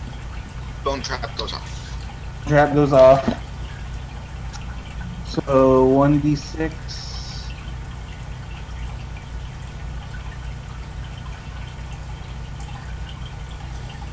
Oh, 1d6. Okay, It's, that's how many it is. Yeah, it's 40-10 or half with a con save. Yeah. It's Oh, bust which it. mean, that, you know what that means? Hmm. Yeah. Roll a d6. That's how many. Yeah, roll a d6 to see how many traps. That's what I'm doing right now. Yeah. I will. 5 of them. All right. So we're all. So I think then, if that was the case, we'd set them up kind of in a line as they get closer to us, but always at least 10 feet away from where we currently are. It's fine. So every creature within 10 feet of the bone takes 40-10 necrotic damage. First one can take 46, 40-10. Ouch. Okay, Kitty, stop. Yep. Oh, fuck. Okay. Oh, no. Does he have a Constitution Yep, saving it has to throw? make a con save.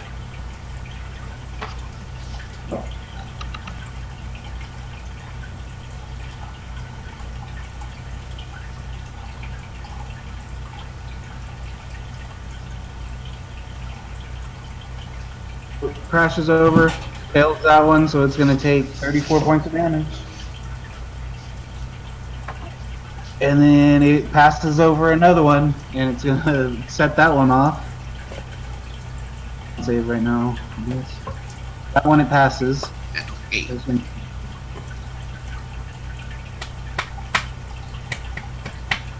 You guys are so- Well, to be fair, you did like roll the bet almost as good as you can get on the yeah. Okay, there we go. Oh. Like it's like 34. Yeah, no, you may as well have rolled 40. Right, and then so it takes another 20. Or no, that one will be half. So 23, No, that wouldn't be half. So it'd be 13. I mean, yeah. yeah, 13. Goes over the next one. So I'll just roll the damage since it's already up, but we'll see.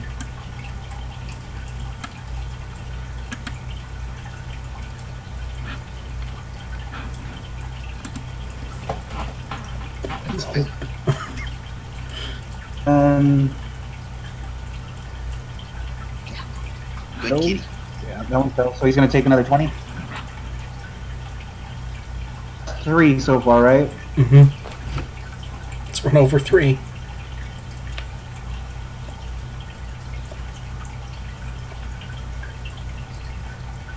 Take half, so he takes 4.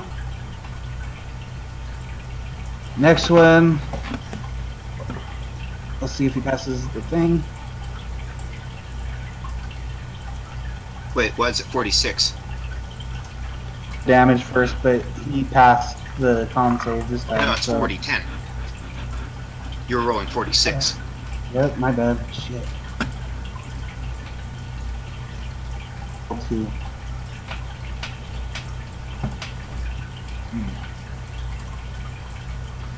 And then, or no, 20 and then 7.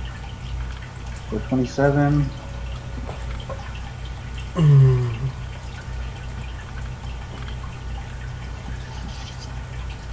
Passing over. You can see he's blowing off limbs and stuff. That's 4 of them, right? So one more.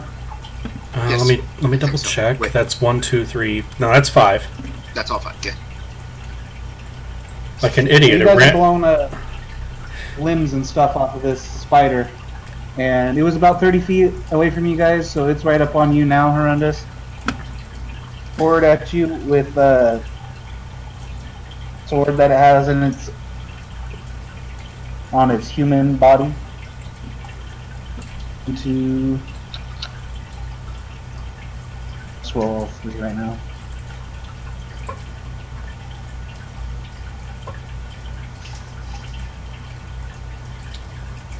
So, First one doesn't hit. Second one doesn't 17. hit. No, 17. That's 21 and 24. 24 hits, but the other 2 do not. So it slices into you with 1 after missing with 3, and it does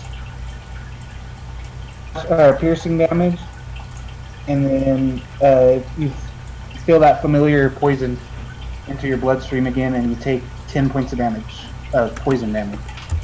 So wait, how much piercing damage again?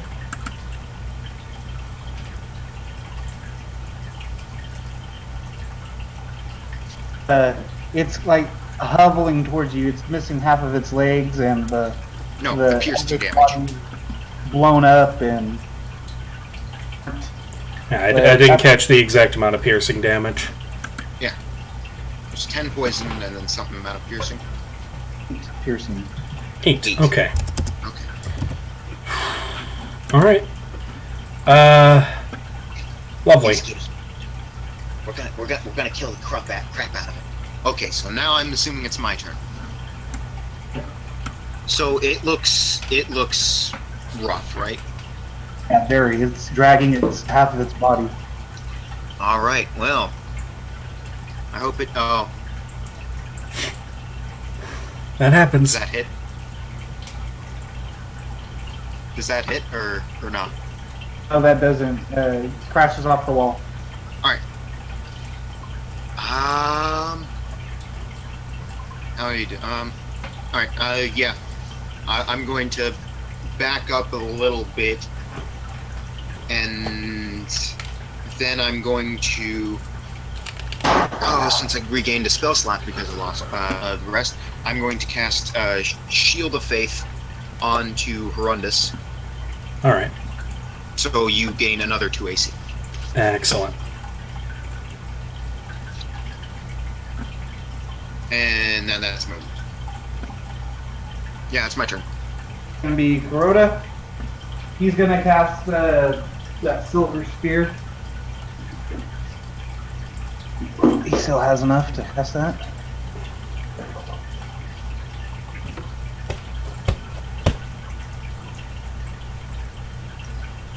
And cast silver spear. Attack roll.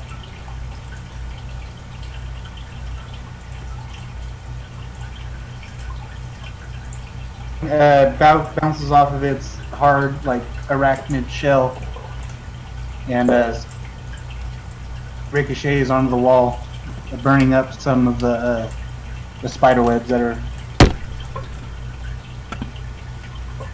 After that, he is going to. What about Horrendous? Oh no, man. Bonus action. Yeah, bonus. Yeah, Kuroda's gonna. Forgot that you're controlling Kuroda. Come here, kid. Come on. Come down. Her freaking bonus actions.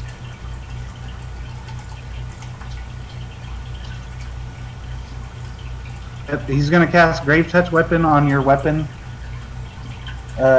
Horrendous, and he's gonna tell you, kill it in 1 hit like you did that other thing. Touch weapon on you. All right. And it'll do 2d4 necrotic damage. Okay. And that's gonna end this turn. Horrendous, you're up. All right then. So first, casting Midas Blade to add the radiant damage. And then casting Booming Blade. So let's see if my attack hits first. 15. You end up clashing into this thing's armor. It seems like this thing's hide is extremely tough. You just can't get through it. Alright, well, that's Arundis' move. So this spider thing, it's going to use its two front legs that it still has drug itself across, and it's going to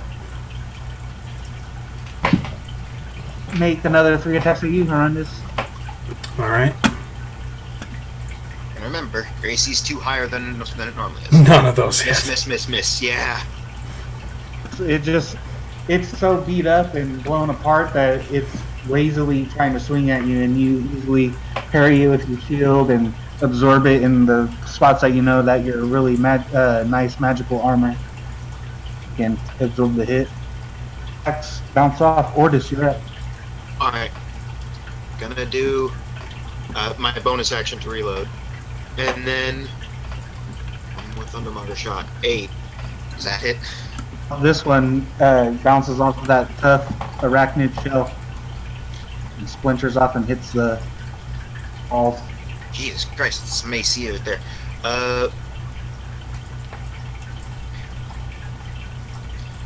Okay, and that's all I can do. I'm back up a little bit more, maybe. So I'm a good at least 40 feet away from it. Easy enough. So Kuroda is going to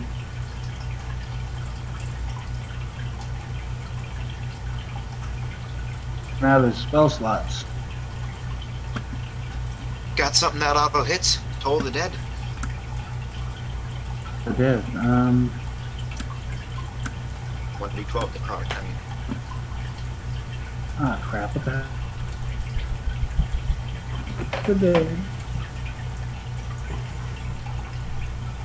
There we go.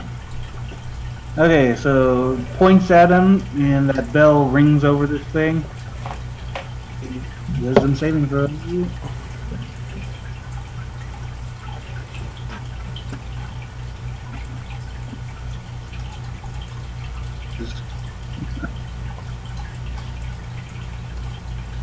It fails. Here, you see it kind of grab its elvish ears to take 1d8 necrotic damage. 1d12 if it's missing hit 1d12. points. Mainly because we've already damaged it. Actually, Yep. is he 5th level wizard? Oh, it's 2d12. Ow.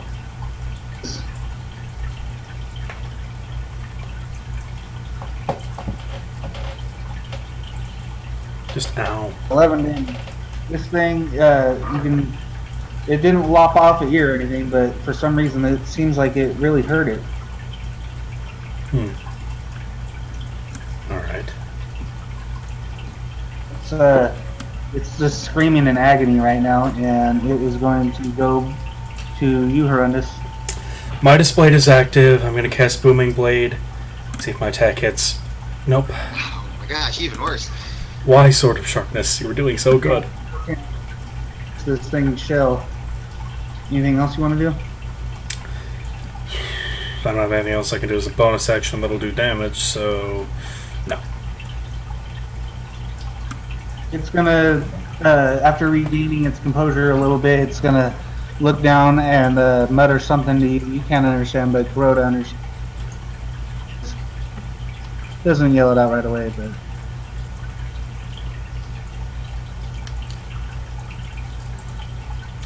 none of those hit.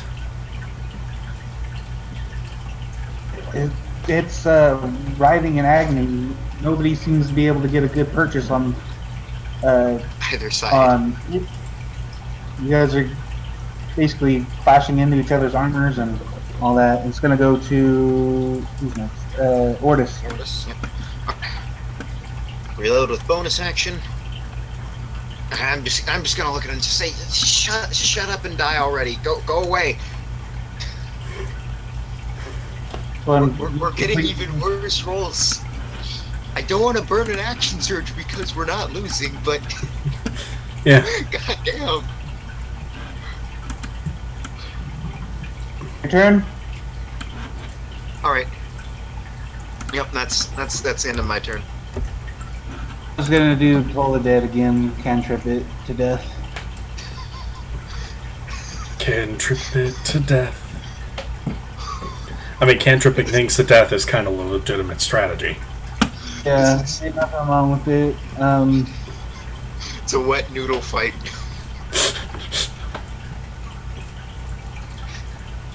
So it's gonna That's a take pass. 2d12. Hate to be a rules doctor. It takes no damage. Mm-hmm. Bell fills in the target must succeed the ways and things. Yeah. Yep. Mm-hmm. This time that bell completely ignores it. Doesn't seem to affect it at all. And Kuroda yells out, "It wants you bad, horrendous, and I can't fucking hit it. Neither of us can." Turn.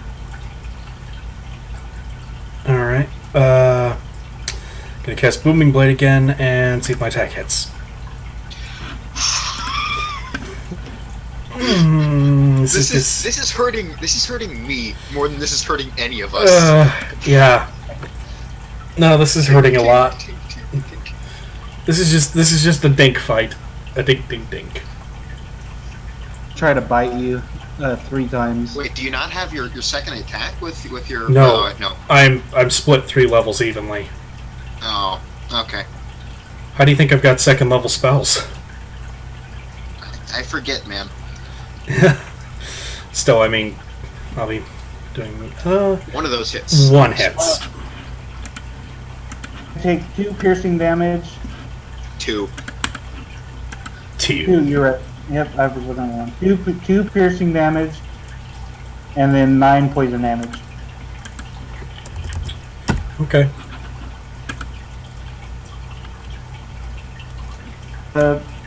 I seem to get after 1. after that, it's gonna realize that this is kind of a stalemate up the wall and turn around, and it's gonna opportunity, but it's gonna retreat along the upper wall, like hanging, like Spider-Man. Take your attack of opportunity. Alright. Attack of opportunity. Attack of opportunity. It ends up getting right back at that cusp of where the entrance is. Back in it's a cave, but it's right there, 30 feet away. And there's about those explosions would have cleared all the web, so you guys are good to clear in there. Mm-hmm. Alright. My turn, right? Ortis. Okay. 70 One feet away last. from you. Finally. So this time you hit it. Vanity. Plus acid. You're gonna send it on a trip. Alright. So that's 15 points of damage. It is now tripping balls. As it reaches that cusp, and you see it's about to go up, like curve and go up the cavern ceiling. That only disappears, and then you see it fall. You hit it, and it died, and it fell on the ground now.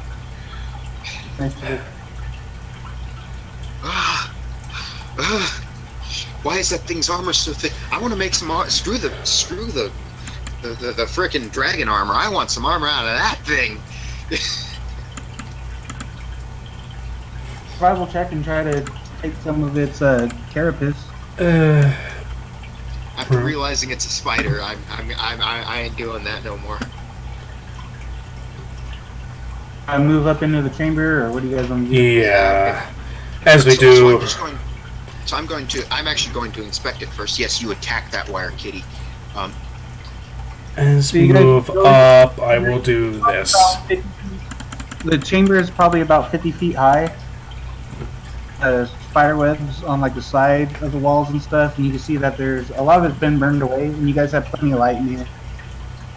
Still on fire, but you can see that there's like a dwarf in one of these webs that has some pretty nice plate mail armor. There's a dwarf. There's a note on him if you guys want to read it. Now let's take a look at So I it. enter in. I'm going to just roll a quick perception check to see if there's any traps or anything that's going Actually, to jump out at us in yeah, here. Rondas will follow suit. Because I don't trust that. I don't trust there just being one Drider to come and attack us. Or One anything, or- spider thing. It's like an empty room. There's five or so bodies that look like they've been tortured, and then there's one in a dwarven plate mail, like a plate mail that's all dried up, and he has a note on him. That's what you guys find. Alright, let's take a look at that note. Crota, can you read this? Yeah, Crota reads it. He goes, it says that we found the Drow leader. We pursued him into the mine. Jumbled words that looks like it was scribbled or something. Can't make it out, but it says hard to describe. Changing its appearance. That's what the note says. Changing its appearance. Shape changer? Something. Disguise. I mean, I can cast illusions and disguise myself, although I'm a little burnt out right now. Yeah.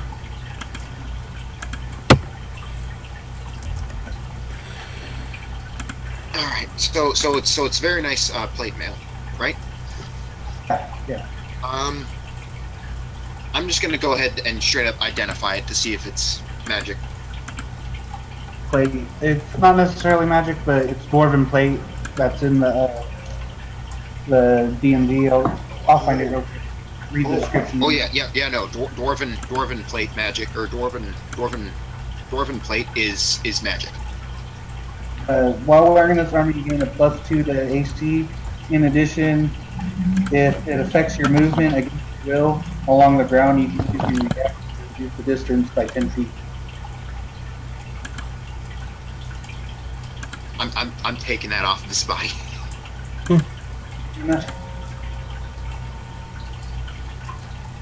So it's full plate. So that's 18 plus 2. That puts it up to 20.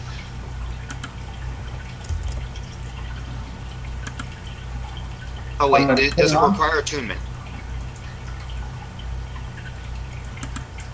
Does it require? One second, I'm gonna double check. No, it doesn't. It doesn't. No. Okay, cool.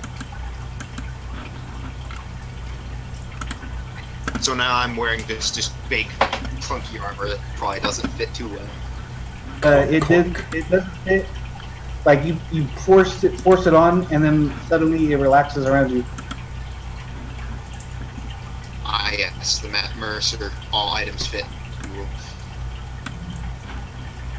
Yeah. Alright, So there's nothing else really in the chamber? Just dried up bodies, and that was it. It's a really big chamber actually. It's probably about 40 feet high, and like probably 300 or 400 feet across and deep. And you can see that there's like just a veins bunch of of dried up silver bodies. It looks like miners. Alright. So what I'm going to do is I'm going to go over back to the Drider, and I'm going to cut off one of its ears, and I'm just going to kind of take it as a proof of we killed stuff down in the mine. And I'm also taking the note with. You guys want to go now? Actually, before we head out, we're just gonna look at the spider thing he's never seen before.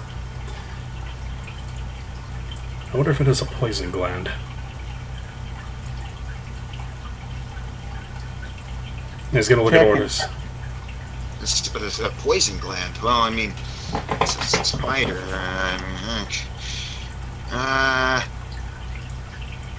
Just try and cut it out. It's probably located somewhere around here, around where the jaw would normally be. I'll do what I can to assist. I'm just kind of Cut it confident. out. Yeah. 17 good enough, or is with the assist? 23. Okay. 20. Yeah, you with 23 you can. Alright. Hmm. Got a poison glaive. It's about the size of a dime.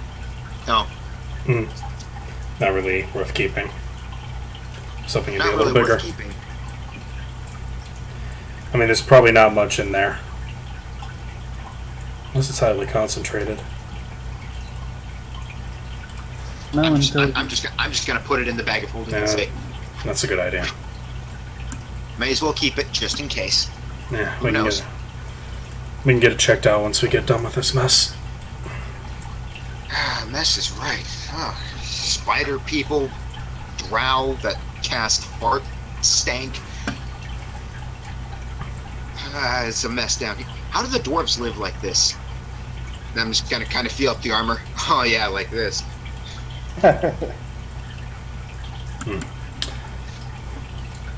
Alright, well, let's head back to that fork. Alright, back to the fork. Then we'll head down. Well, actually, how many hours have we spent now? It's probably, in here for like probably 6 or 7 hours. yeah. So it's probably 3 or 4 in the afternoon. Alright, we can continue, Yeah. I think. One sec. Another 3 or 4 hours pass, and As we walk, basically just trying to patch himself up. stuff. Be working on my cloak, on the extra cloak of protection. Yeah. Fast work. Fast forward, you guys go to the fork, take the last tunnel to the middle chamber.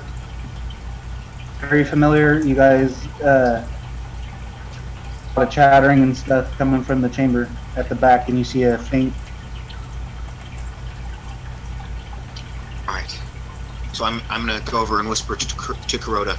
Say, do you have any more spells to make that trap again? That was really effective last time. Let me check my bag real quick.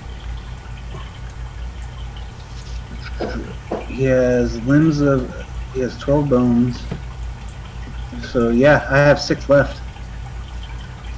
Also, I'm assuming we could grab some from the dead dwarves. Yeah, he would have done that. So Yeah, yeah, I'll just leave it at 20, I guess. it's a significant amount. Yeah. He can do that same thing again if you guys want. All right. Well, let's set it up. But quiet, but real quiet, like. Roll a stealth check for this one. Everyone roll a stealth check. Oh boy, and I got to do it at disadvantage with this thing. That's an 11. 3. That's a 3. Oh, let's see. He gets one. He'll cast that. 1d6. He's already used. This will be his last level 2.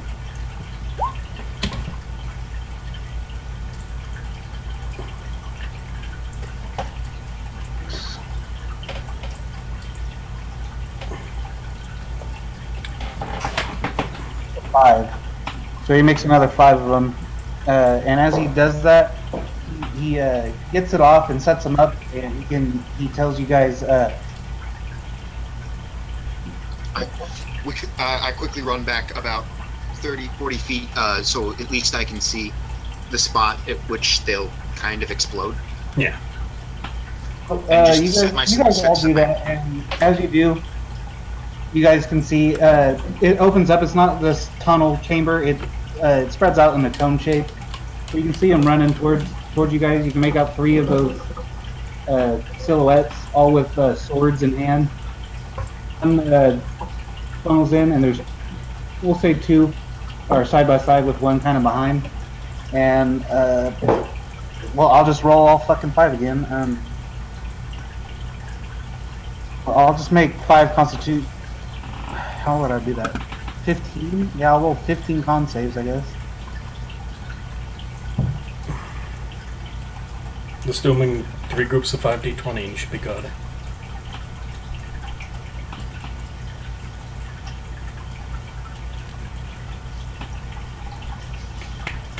D20's at a time. Yeah. 5D. So like for each of them passing through it, that's 3 one failures on the pass. first guy. Yep. 2 failures on Failed. the Can first somebody guy. write this down? So we'll say number 1 has failed 3, passed 2. Mm-hmm. Next one 2 failed, failed. 2 fails. Mm-hmm. One. Oh. 3 fails. 4 fails. Oh wait, no. Fails. 4. Oh boy. Yeah, that guy's fucked. We'll roll the first one. So what is it? 3 40, 10. failed, 2 pass. So that's 40-10.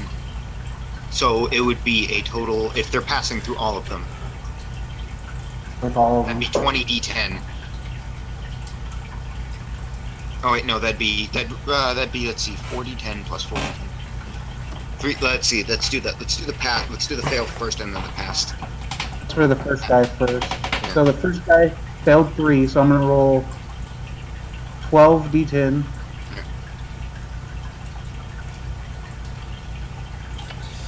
Ow. Pop. Next one, Pop goes the dog. 8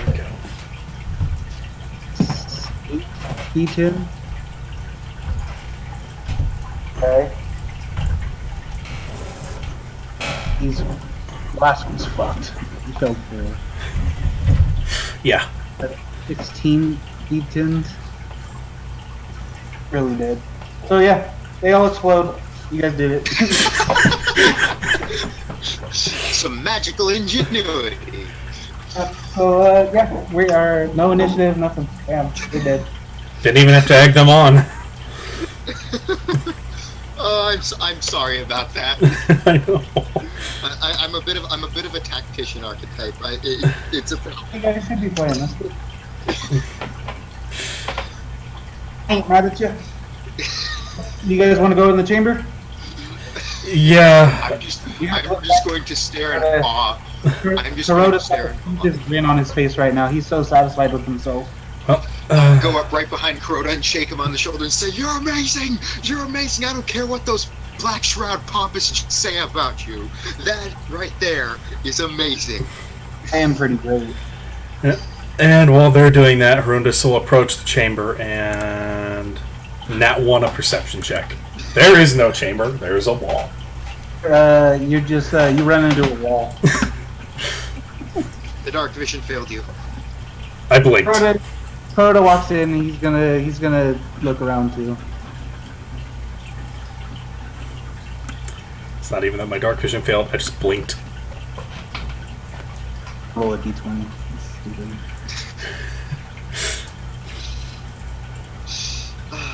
So yeah, I enter in there as well. Weapon still drawn. Yeah. Right. They're inside, you guys find some beds and stuff. Find a total of a nice looking belt. Nice R rune on it. You guys find a really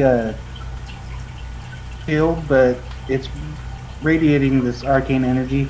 It looks pretty plain, but there's definitely something magical about it. There's these barrels in there next to the beds, and Crota takes one off, and you see his eyes light up. They're full of silver. There's probably 8 or 9 of these full-size barrels that are just filled to the brim with silver pieces. With silver pieces. I did say they were taking all the treasure to a spot. All right. Well, that's a lot of money. Mm-hmm. But I wouldn't feel It's right. the dwarves. I It's wouldn't the feel right about dwarves. taking it. But let's check out that belt and whatever else that was. All right. So I'm gonna sit down, kind of cross my legs, hand me the items so that I may, identify. And that's exactly how he says it, by the way. Yep, that's fine. The belt is a belt of dwarven kind. Where's my book? Oh, that's good. I know exactly what that does. It's a wondrous item that requires attunement. While wearing this belt, your Constitution score increases by 2, and you have advantage on Charisma Persuasion checks when you interact with dwarves. While you're attuned, you have 50% chance each day at dawn of growing a full beard, if you're capable of growing one, or a visibly thicker beard if you already have one. If you aren't a dwarf, you gain additional benefits while wearing this belt. You have advantage on saving throws against poison, and you have resistance against poison damage. You have dark vision up to 60 feet. Dwarvish.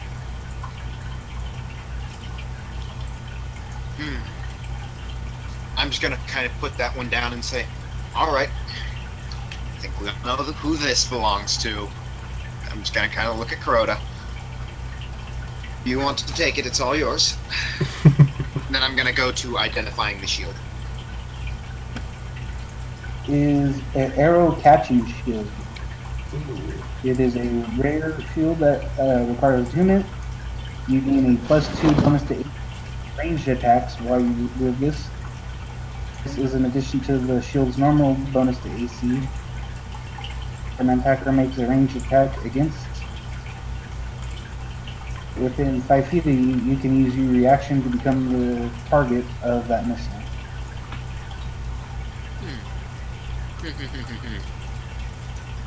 Fascinating. Alright, bag of holding for now. We'll decide to divvy this up once we're in a bit more of a safer place and there's not a supposedly disguising drow hiding around here. Wait a second. Wait a second. That dwarf. What if... Nah. I'll question him later when we get to it. And another cure wounds. Alright, so... Kuroda. I don't think Kuroda's going to put on the Delta Dwarven Kind. I'm max attuned until next level, but He'll take it, I guess. I don't know. What about you, Horrendous?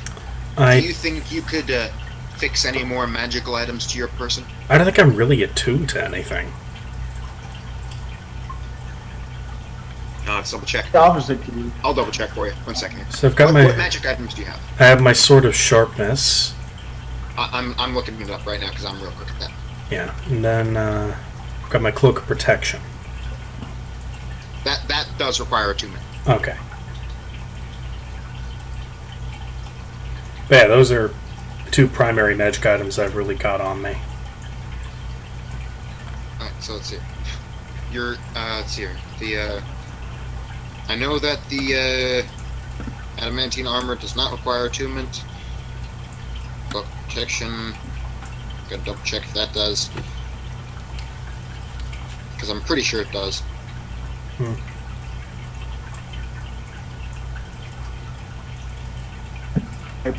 Kuroda's going to put it on. It takes a long rest to attune, right? Short rest. But it's on. He got bored. He put it on. Say, since you're always in the front lines, take this shield, and I'm gonna toss you the plain, or the quote-unquote plain-looking shield. Because I'm pretty sure, yeah, no sword of sharpness. Let's see. I mean, look. I'll look real quick. Oh, I'm looking right now. Come on now.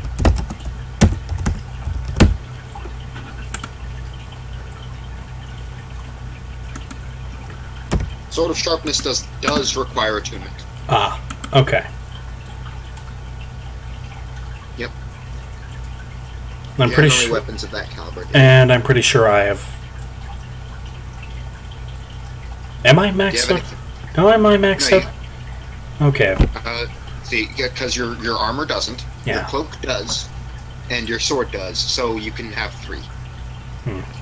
I think. I'll attune to the shield for now. Yeah, it takes a short rest. Are we taking a short rest? Yeah, sure. Well, I mean, while I'm just identifying things, kind of, since I'm just sitting cross-legged. Resta. All right. So we just sit, rest, eat some of the rations that we brought with. I'm just gonna BS with Crota on magic fun times the entire rest of the time. If you want to join it. Crota is now attuned to that. So he's going to get a +2 to Constitution.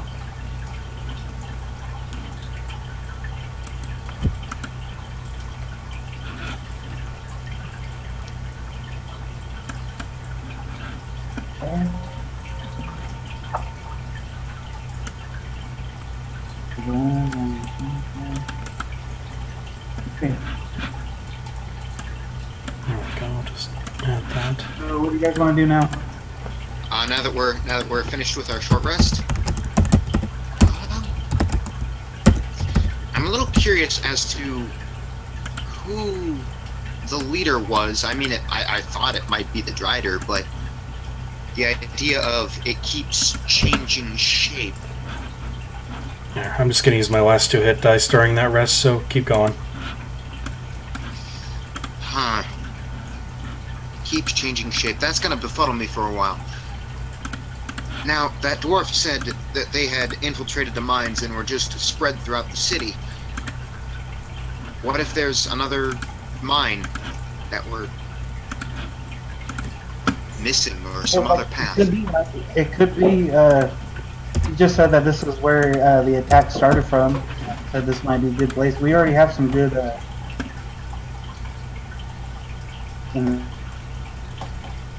Yeah, I got the ear. You've got, well, you turned him to dust, so.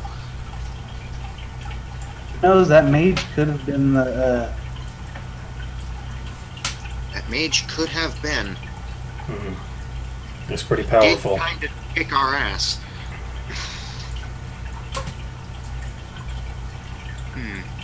That's a fair point. I think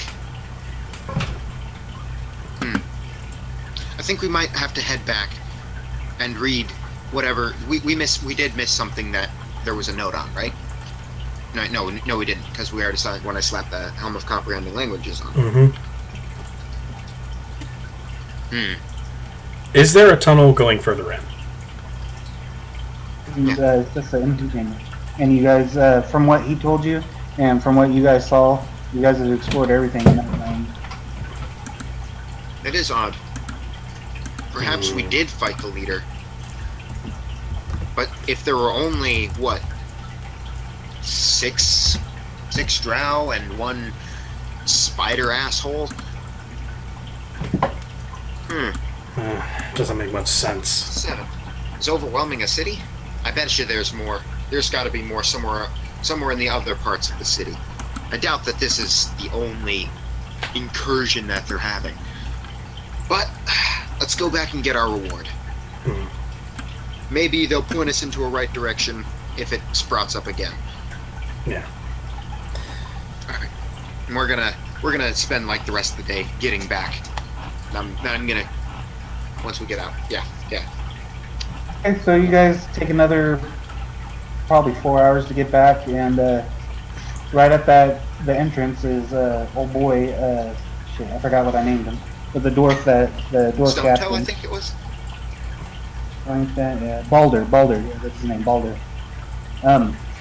So he greets you guys, and he's seems excited to see you, and says, "Greeting, noble heroes. You must have dealt with those Drow scum."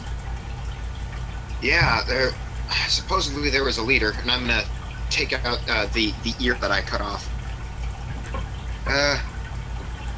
Large spider creature. There was a spider creature. There was a guy who cast large fart gas on us. That was nasty business. How? Did you guys find anything worth mentioning? Yeah. They There were barrels. Barrels full of silver. We couldn't carry them. And I'm There's a gonna bunch of kind of. silver in there. Did you guys go to each chamber? Yeah. There was. how many barrels were there? 6, 7, 10? Something like Just- that. Filled to the brim with coin. Part of what they've been taking. We've noticed that it was.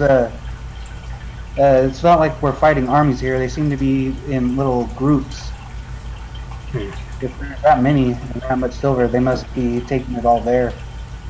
Did you guys find any notes or anything that might give us a hint of where they are, or I'm who gonna the pull out leader the is? 2 notes. The 2 notes that I took. I can't read these. And you can hear him he's reading it to himself. And what's your guys' passive persuasion or passive perception? 14 for me. 13. Kind of looks at you guys, kind of nervous out of the corner of his eye, and the dwarf is muttering this stuff, and Kuroda can tell, and he kind of whispers to you, good. What? He tells you guys under his breath that he's reading that pretty good. That's all Kuroda says is he's reading that pretty good. He looks at, or after he's done reading it, he crumples it up and he says, "Issue, you see, I've been charged by the Red Mounts, running the Southlands Academy. The dwarf suddenly grows a lot taller and a lot slimmer, and he reveals himself as a Drow. I knew it. He is going I to knew it. everyone. God Alright. damn it! 2! It's okay. Because I always come with my weapon drawn.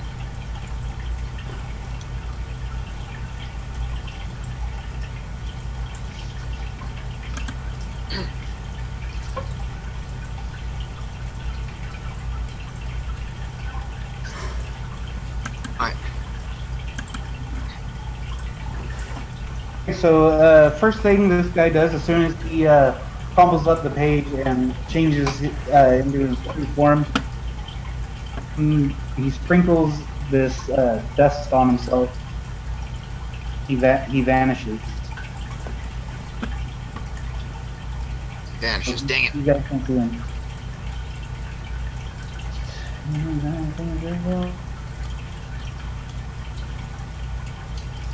So let me set this up.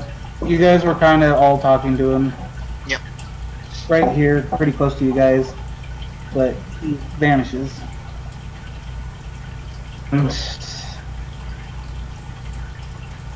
And a panic is going to. Oh shit! Where'd he go? To try to cast a spell, I guess.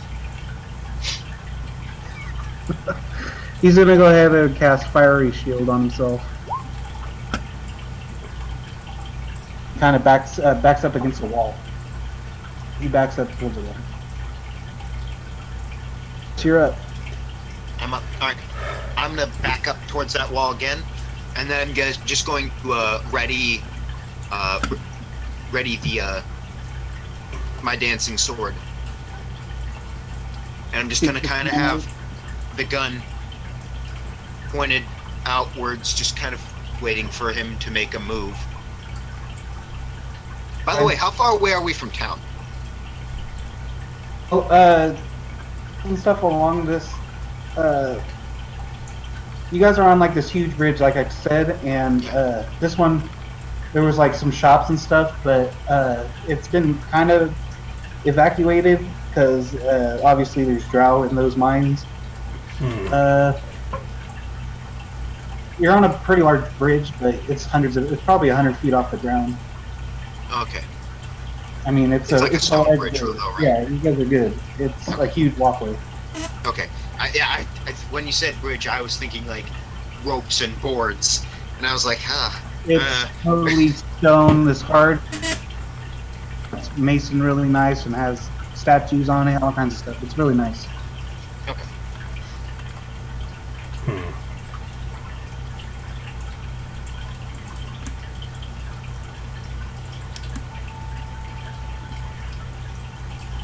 Are you Yeah. ready?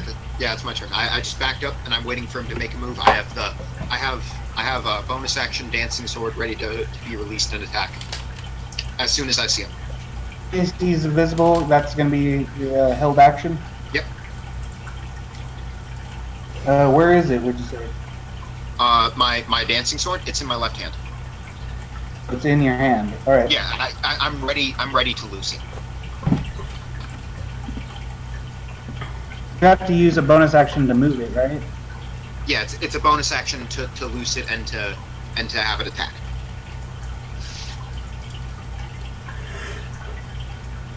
All right. Horrendous, your turn. Of all the spells I had to take, why did I take Shatter instead of See Invisibility?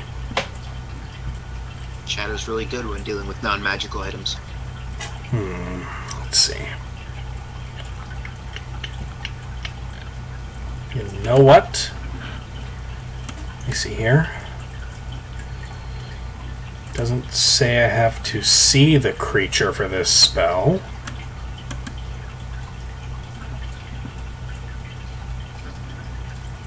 Plus we had a rest, so...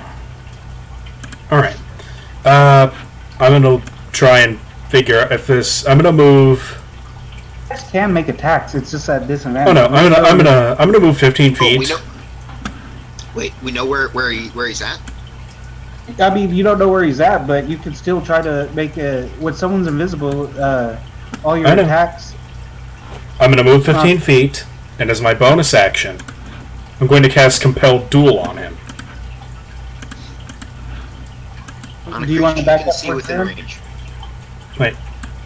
Shit, never mind. I can't do that. Okay, I have nothing I can actually use on him. Wait for your bonus action. Oh, also this is kind of mean rules lawyering, but you only have disadvantage if you know their location and they're invisible. Like if they're invisible and you don't know their location, you just straight up can't make an attack against them. You can take a guess, but yeah. Okay. Yeah. Or you can guess a space and then you have disadvantage, but yeah.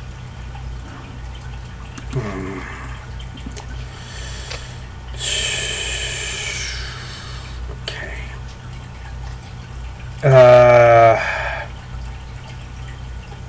Hoping the idiot just ran back. Use my second level spell slot to drop this. Drop a Zone of Truth and ask him where he is. I don't have the Zone of Truth, it's too powerful. Okay. I'm gonna drop this. Okay, it didn't show the description. One sec. I thought I'd set it for that.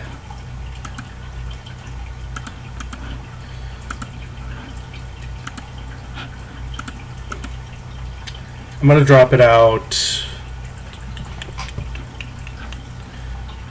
Let me check the range again. So it's like 60 feet. Okay.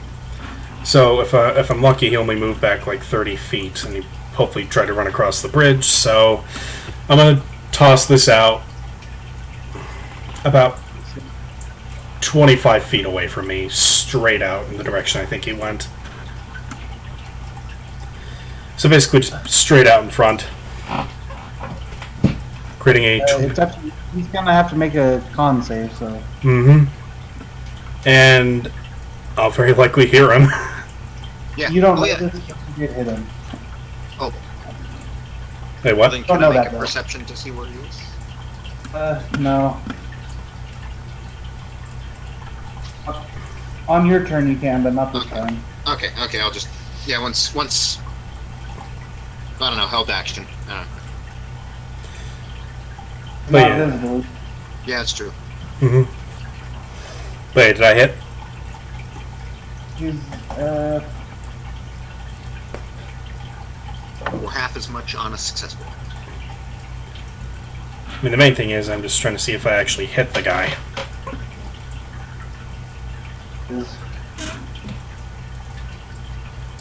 Plus, I'm pretty sure I damaged the bridge. It's high quality. It's didn't do anything. All right. Half of that damage. Go ahead and roll. So 6. It's 6. Mm-hmm. It's good damage there. Okay. Can I make a perception to see if I can pick up on his location?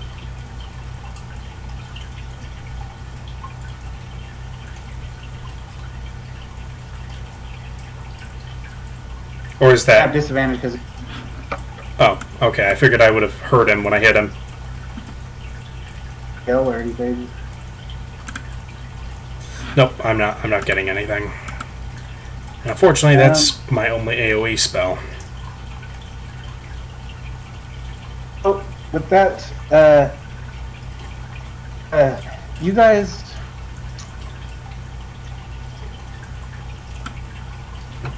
watch the spell go off from Horrendous, and for a second, time seems to skip for you guys. Oh, shit. Just for a split second, seems like something froze or something like that, and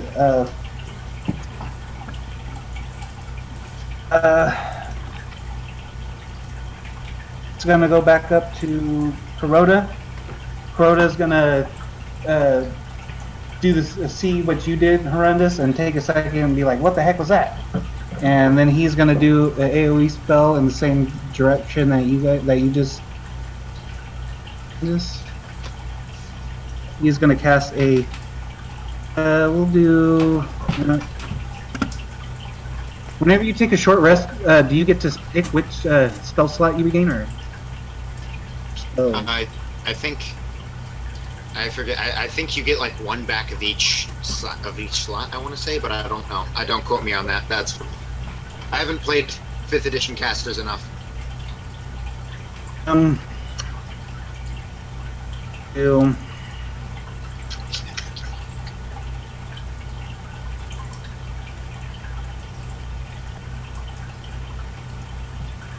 I'm gonna cast in the same spot that you did, and yeah. So this blood erupts from the ground and it just fills up into the air, and you guys watch it. Nothing happens though. He's gonna look over at you, Orders, and say, "Where the hell is he?" And he scoots a little bit closer to you, like he's scared. I don't know. I think he may have ran away. If only we could get into Central Anador again. We could tell them the news that there's a drow loose in the city. We cleared out a cave of them. We need people to locate and find this guy. If he's invisible and he's running away, elves are sneaky people, man. And I'm just gonna kind of this bridge, there's like no one in my line of sight, right? I could just like take a shot and I wouldn't hit anybody. Oh. Okay. I'm just going to take a random shot, just kind of straightforward, basically, hoping I hit something. It rings out, and a loud boom. It kind of echoes in this chamber, and nothing happens. You don't see any blood or anything like that. Alright. I reload, and I say, stay on your toes for the next, I don't know, few days. Turn. And yeah, I end my turn. That's all I can do. You're up. I'm up again? What? You're up. Me?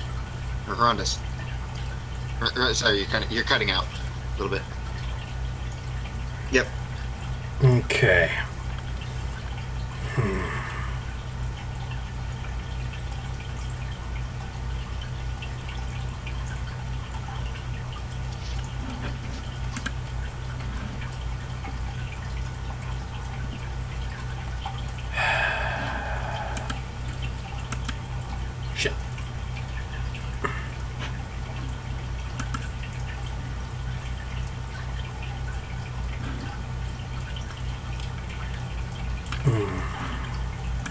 I don't think there's anything I can do. So I'm just gonna... You know what? If we figure out where he is, I'll hold my action to prestidigitate bright sparkles all over him. Where do you want to cast it? Oh, just as soon as we figure out his exact location. Okay, okay. So basically, as soon as we figure out exactly where he is, my held action will go off and I will sparkle him. And that lasts for up to an hour. Cool. Did you want to move at all, or are you still over here? Rundis will move forward a little bit. Like 15 feet. You're about 20 feet away from them right now. Yeah. You walk away, and you guys are all kind of frustrated with him not being able to see him. He reappears. Horrendous. And he casts a spell on you. I need you to make a wisdom saving throw. Nope. Oh wait, but my held action goes off. He's 15 feet away, so what were you were going to sparkle him or something like that. Yeah. He is now covered in bright, just gold sparkles that'll show up if he pulls that trick again. Is it a spell? Oh, yeah. Oh, wait. 10 feet. Damn it. He's going to counterspell that It's auto counter. at level 3. Yeah. It's a cantrip. Auto counter. Can be auto. As in... Then he's counterspelling it. It doesn't go off. Yeah. He's going So to cast that spell on you, and suddenly you feel your will to take care of this guy becomes a will to kill Ordis dominated.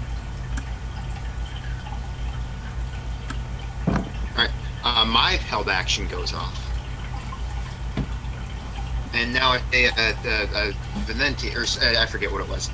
Venente, and then I throw my dancing sword. Woo.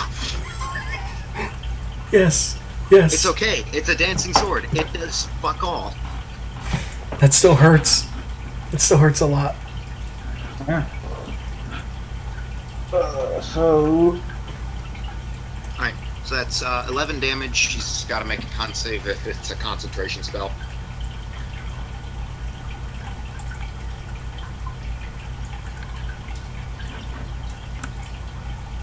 +1. They make it. Yeah, he makes it. And that, Wait, did we skip Kuroda? No. He wasn't Oh, yeah. holding an action. That was my held action. yeah, Kuroda seeing him is like, there he is, and he's gonna cast his highest, his one level insect plague. Insect plague. Lovely. Lovely. He's now covered in bugs. There we go. Maybe that'll work. My one crit of the day couldn't have been on my Thundermonger, which has 1,000,000 dice.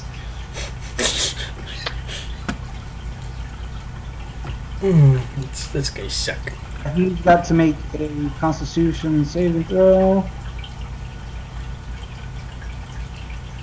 That one. B10. First, in a almost like an explosion, and just swarm all over this. In these ruby red robes lined with gold trim, and it looks like he has tattoos on his face or something. Sweet.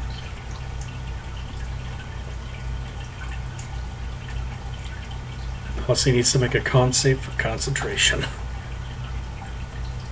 Unless the spell he cast wasn't concentration. Oh dear god. No, I'm pretty sure Domination is concentration. I'll double check. I mean, I would assume it is. Because it's kind of one of those spells. You took 21 damage. DC 10. Yeah, he makes it. Yeah, he does, yeah. 21 damage. So he fights off these insects, and then you see him wave his hand and do some sort of symbol with it, and all these insects die. But he did take some damage off of it. Next, you, Ortis. All right, seeing him. I'm already loaded up. Shoot him for a crap ton of damage, man. That's the whole idea. I'm gonna stare him dead in the eye He and does just not kind take of. the 21 points of damage. You see, he waves off those the insects, and it seems like he warded off a lot of the damage that would have been sustained. Not all of it, but a lot of it. Oh, okay. Oh, because piercing He could damage. have had advantage on that too, but it's fine. All right. Thundermonger shot. No. Amazing. Oh yes. Also, the dancing sword attacks him again, but that's later. Blowing an action surge. Does that hit? Does not hit. Okay. You see that he's wearing these robes, but you see this blue shimmering that's not there. You see it ripple like water almost, and it looks like he has some sort of mage armor on. Alright. Does my dancing sword hit? That one does actually, so go ahead and roll damage on that. Oh, maxed out. Yay. And 10. then concentration. Oh no.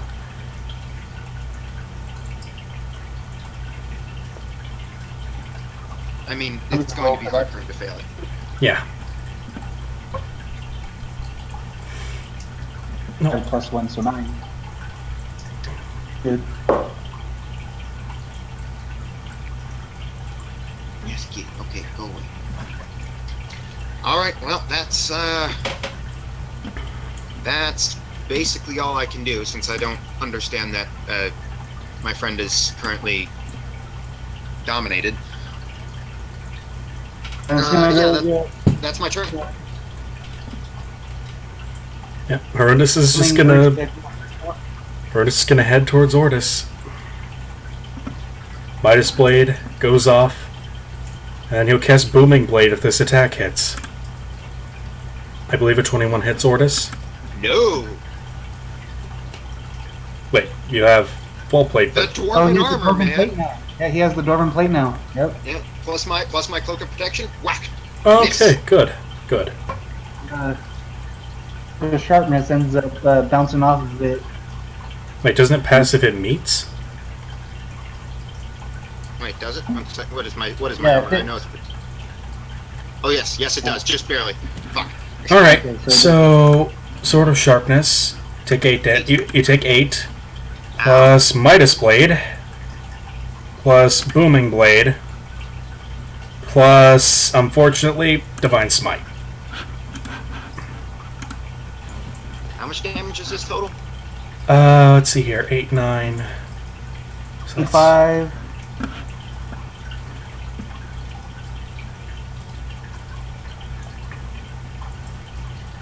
16 plus 17.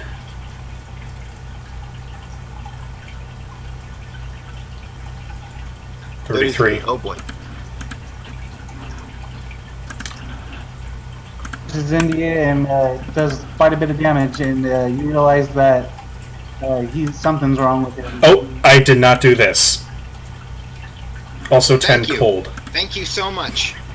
I love how you decided to dump a divine smite into that. It's what he would do normally. By the way, Malal is going to have a huge grudge against you once I die. Just for that. Hold on, before you do this, I think at the beginning of your turn you get to make another wisdom saving throw. Oh, So 10. Damn it. Wait, actually, yeah, I'm you gonna gotta double make check. 17. Nope. Okay. It goes He through. doesn't get another saving throw. During time, you can also cause a creature to use reaction. No, it's only if he takes damage. Each time the target takes damage, it makes a new wisdom saving throw against the spell. Meaning you need to beat meaning you need to beat the shit out of me. Yeah. Okay, so 33 damage minus 58 is fuck. Actually, it's 43 with Mark of Ice. 43. Thank you. Why would you put a divine smite into that? because it's what he would normally do in a fight. Do you even have the spell slots left? Yes, I've got one left after that. Even with all those cure wounds? Wow. Okay. But I'm doing the math for. Wait, it's 48 or 43. You said. Yeah. That's, Yeah, 43. Oh my god, my brain's not working right now. 3. We got you, boo. I know. I'm trying to process. Okay. Yeah, I got it. I'm good. So it's back up to faster again.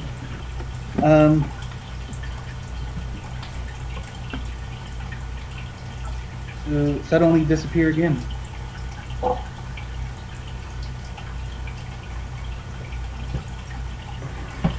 It's gonna go Kuroda. He's gonna estimate that he's running back towards that bridge. So he doesn't have any that.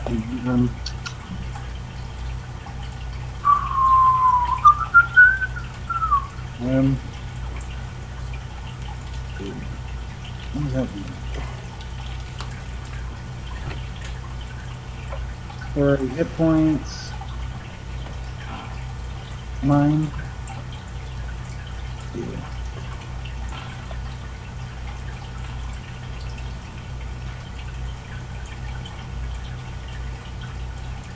So I'll say last time. Okay, so he's gonna cast Combat Mind on.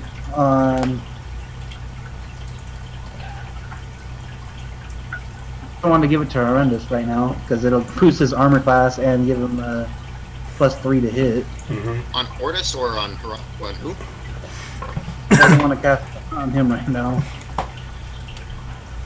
So wait, he's buffing Horrendous who just attacked me? See, that's why I'm saying he's not going to do that. Oh, okay. I was about to say, wait a second. What? But yes.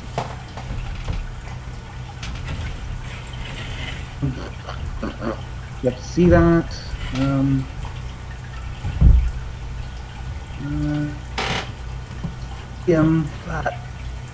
Okay, he's gonna hold his action. He's gonna spread out and come over here.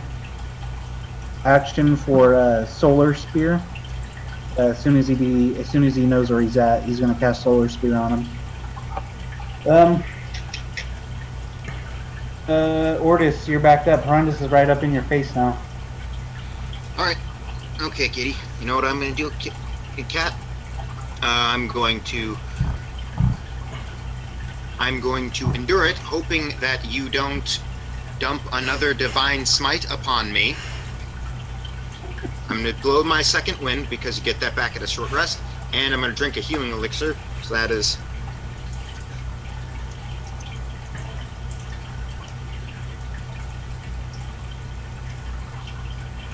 9. No, it's 11, and I get back. What's the word? 2d4 plus 2. 2d4. Yeah, 2d4 plus 2. For action, it's only a bonus to take one for yourself. Yeah, you can trade in an action for a bonus action. Okay, yeah, you can do that. So I'm doing 2 bonus actions here, basically.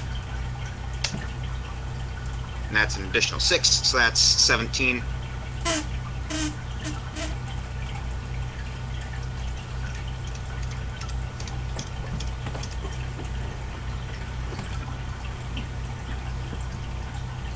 Alright, and then I am going to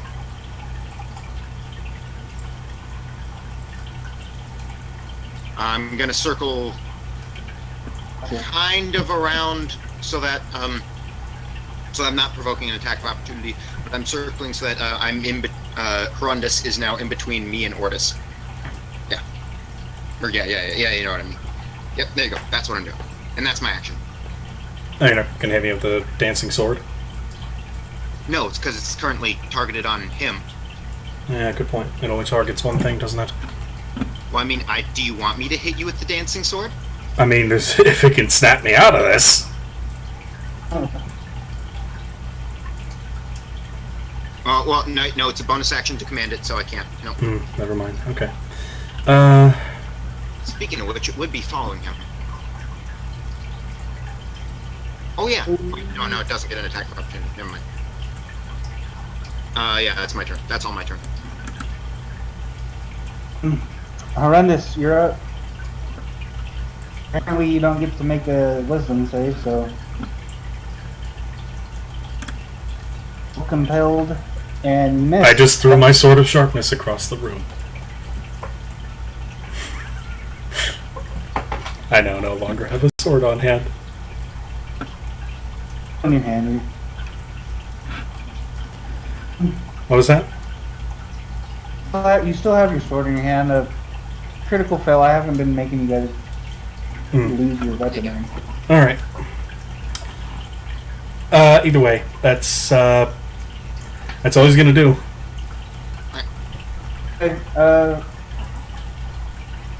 This pesky Drow is going to suddenly appear right behind you, Ortis. So Kuroda's held action is off.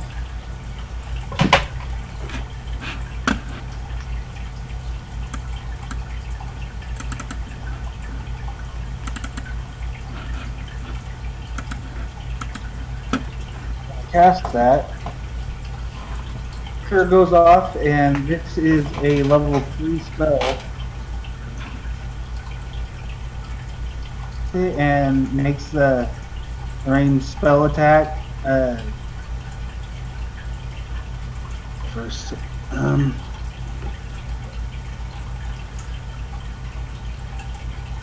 Yeah. That's gonna be 10d8. He's got to make 2 constants. You see it nail him right in the chest. Same armor, or that magical armor that it looked like. What I think it was. Looked like mage armor, pretty much. Yeah. Yeah. There seems to be another layer on top of that, and this whole like sphere erupts around him and makes this radiant energy just dissipate all around it. He takes no damage. Oh shit. Well, He is going to cast Shocking Grasp on you, Otis. Find the fucking spell.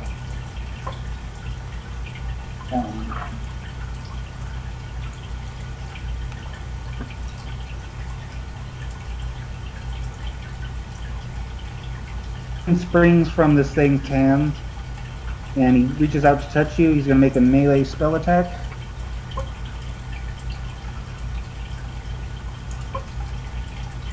nope. 20 does not hit you. Crackles, and for some reason made of the armor that you're wearing conducts the electricity around it. And that is going to be his turn. Alright. Rhoda, seeing that is this one of his better spells had no effect on him. Going to let's see.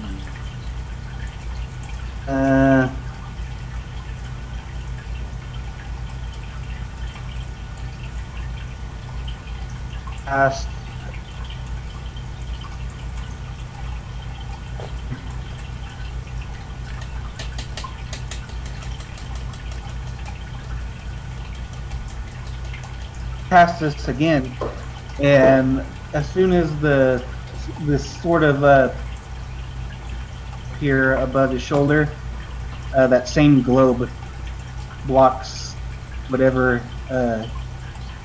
you do him and has no effect. Kuroda is going to try to circle around, and he's gonna outside of 15 feet of him, but get a better view of him. Damage. Guess it's gonna be his turn. You're up. Alright, my turn. Alright. Clicking Boots of Speed. And now I am just basically gonna be booking it across the bridge. And then I'm gonna take one shot at the what's his face? Okay. It hits. By the way, Alex, you left my threat range, so headbutt. Disarmed. No, not disarmed, disadvantage. Because boost of speed. That's fair. What the fuck? Don't relax. I'm not trained and unarmed. At worst, you're just gonna take that.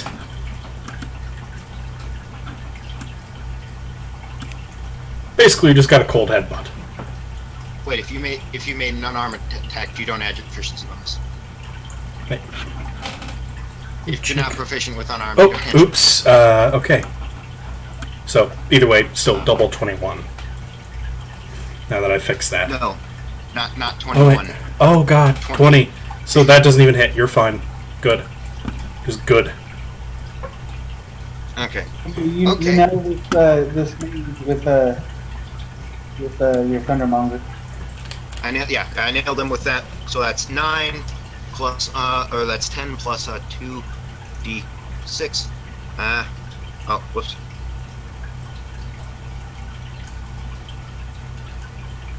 Hey! So that's a total of 22 damage. That's a con save from him.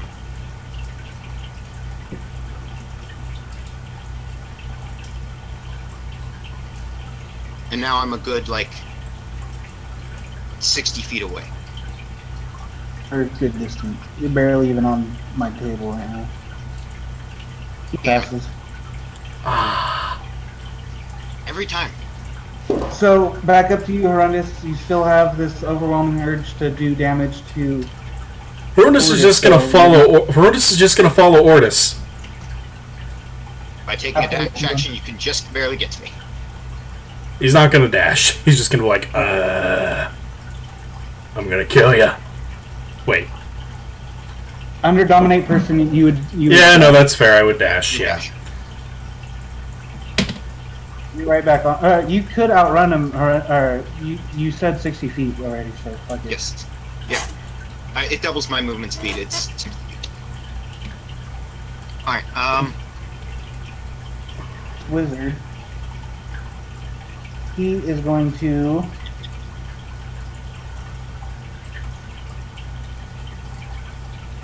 He spells to choose from.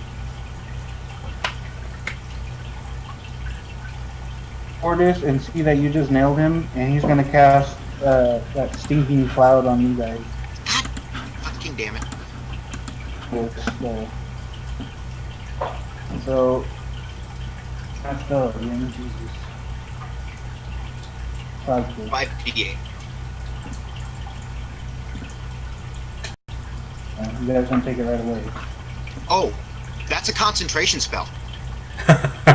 He loses domination. Do it. That just clicked in my head. Kills concentration.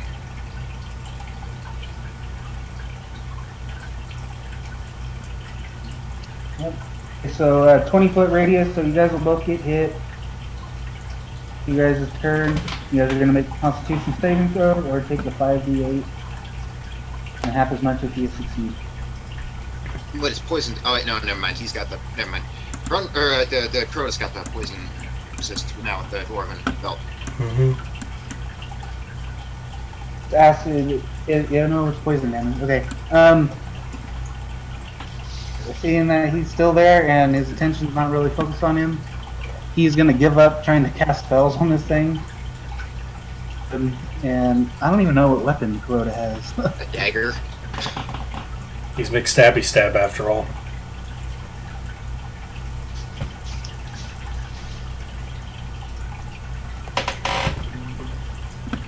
All knife.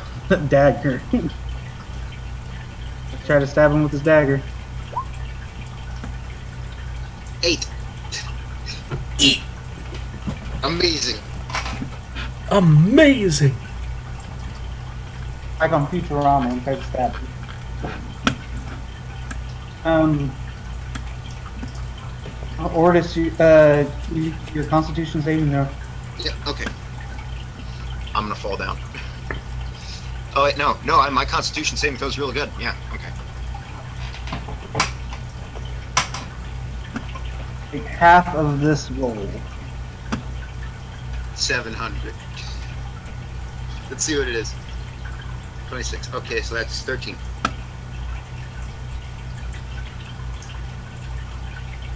Wasted or whatever, so 6, 7, 8. 8, 9, 10. There we go. Okay. Oh yeah, my turn. 1 second here. Just, move this real quick.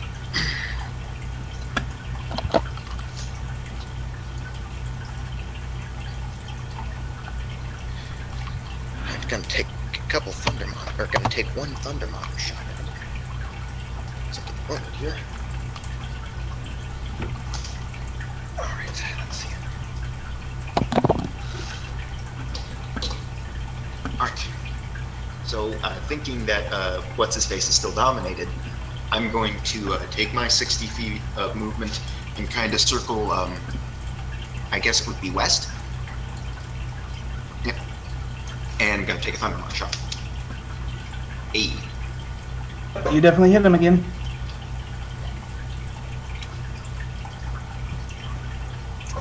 Or acid or something like that, right? Yep. Let's see here. So 9 plus 4 plus additional 4. 17. 17 points. Ooh, you And guys it's are- got to make the con save of 10.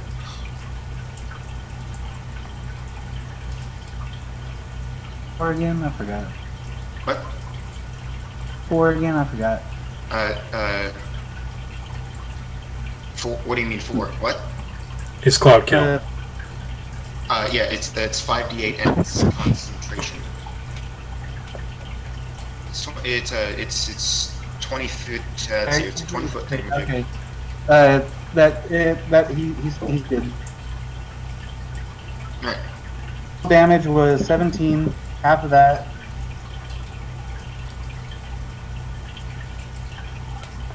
Eight. So yeah, he'd have to meet an 8. So yeah, he did it.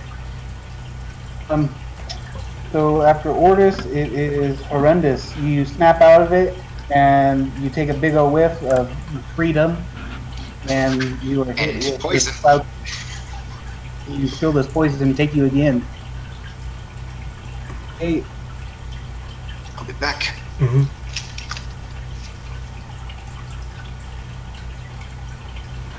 Okay.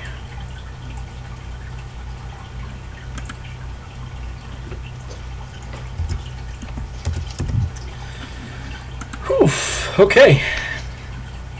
what do you want to do? Horundus is going to dash out of the cloud and ride up to the Drow. Dash right up on him.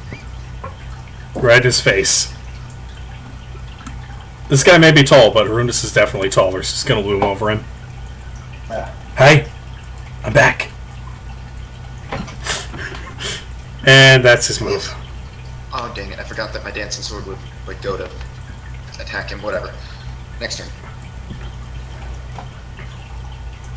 Fine, it's not his turn yet. Horrendous is still there.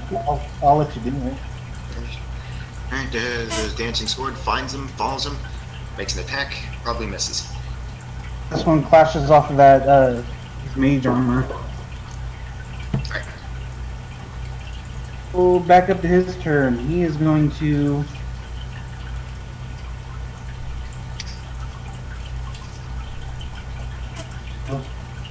look at you, Horrendous, looming over him, and he says, "You're mine again."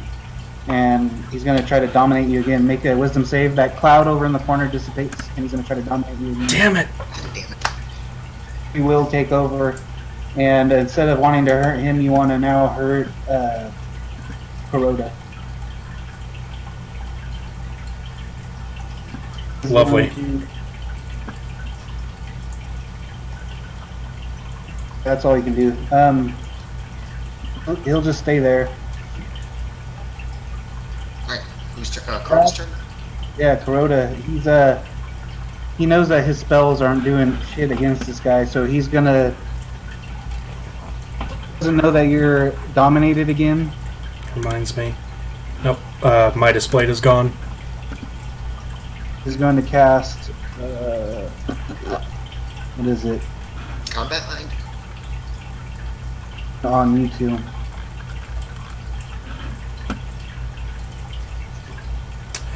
You guys both get +2 to your armor class, Oh +3 no. against, and then gain advantage on saving throws caused by an opponent.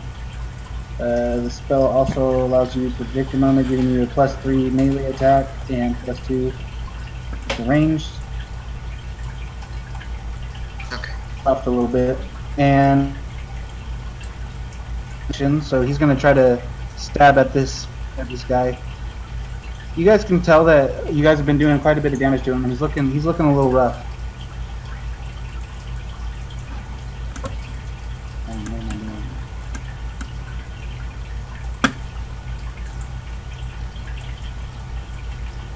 This guy's mage armor, and that's gonna be his turn. You back up to you, Ortis.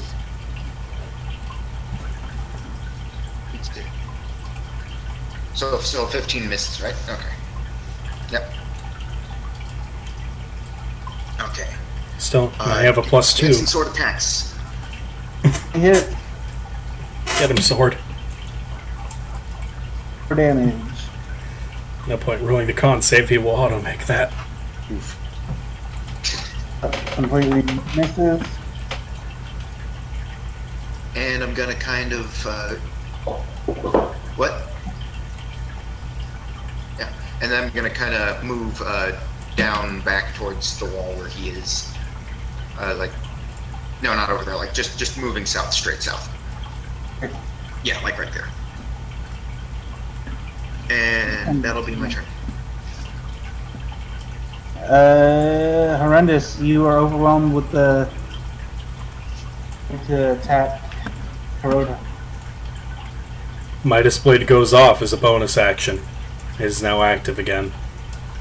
Alrighty. And then he'll cast Booming Blade, see if he hits. That does not hit, even as a 12. Slices right over him. You see him look at it with disappointment. He looks like he's so distraught that you're swinging at him.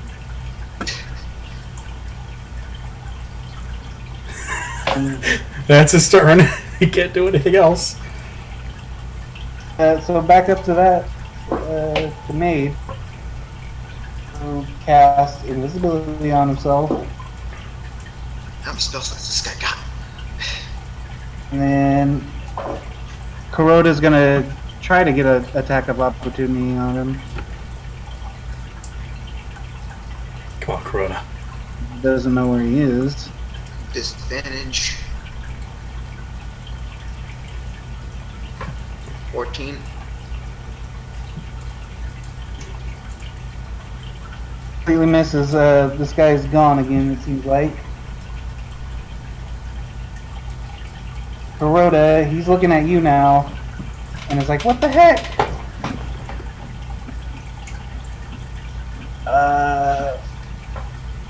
He is just gonna hold his action, wait for here, and he's gonna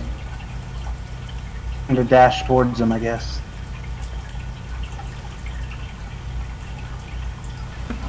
Curtis, Okay, my turn then? Or, yeah, my turn. Okay, so what I'm going to do is... Yes, Kitty, I love you too. Is I'm going to run over to my dancing sword. And then I'm going to pick it up and then loose it again as bonus action. And this time on Horrendous. So That's gonna be this. Yeah, two nat ones in a row. Yeah, completely whiffs.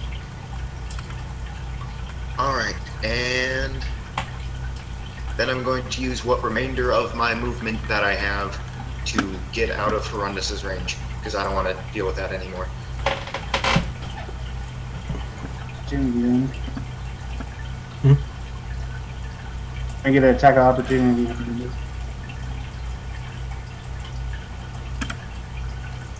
Nope. Hey, there's those shit rolls.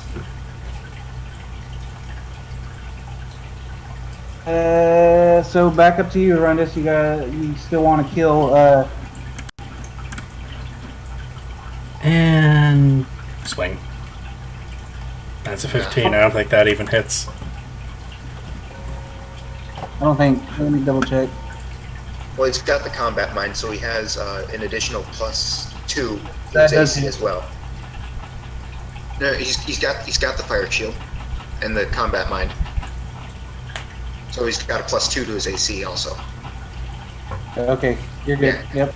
Yeah, it's his AC is pretty big. Honestly, I'm just dreading getting a nat 20 on this thing right now. Oh yeah, no, he'll die. And even if he does live, he'll be armless. Anyway, Yeah. So, old boy reappears. He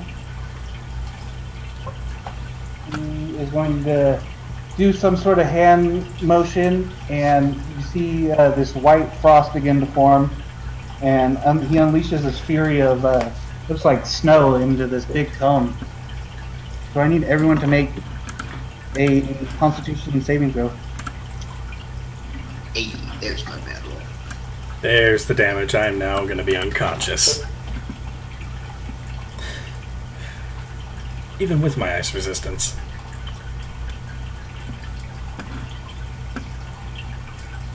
A blast of cold air erupts from his hand. A 60-foot cone must make a con save. The creature takes 8d8 cold damage on a failed save, or half as much on a successful one. So this spell becomes a frozen statue until it thaws. So let's make horrendous or quotas.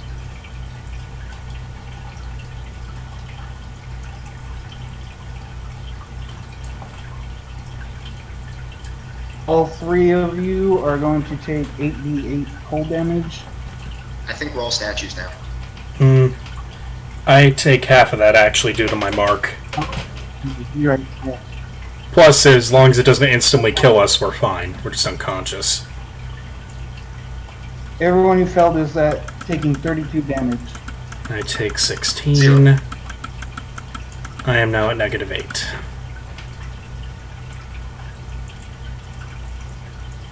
Rhoda. Redcon this. I would have had temporary hit points by fucking Eating eating everything. bodies or Yeah, whatever. eating everything. I'm gonna roll that because this isn't my character. If it was him and he didn't declare it or unconscious, if I'm playing him, I'm gonna give this to him because he always does that every fucking time. Mhm.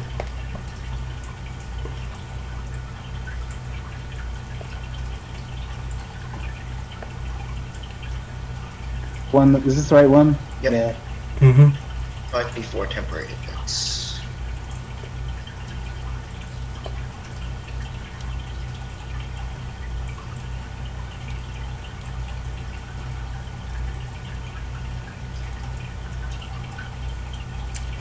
Both hit points left.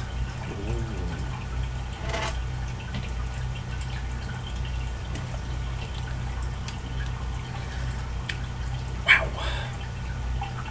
Dead. Hmm? Conscious. No, neither of us are conscious. No, neither of us. Okay. With this super cold energy, That breaks the concentration, right? Or do you have to roll on that? He knocked me unconscious. I'm pretty sure that breaks the spell, doesn't it? Yes. Yes. You're unconscious, Well, right? Yep. You're unconscious. He's not dead. He's not dead, so he's not frozen, is he? No. In a- I am nowhere near enough in the negative to be dead from that. Just with like this permafrost all over your body. You down? Yes. You? What? Yeah, I'm done. I'm frozen. Face down. That is going to end his turn though, and Kuroda is going to use his action to wait. He's going to shove one of those healing elixirs down your throat, Ortis. Okay.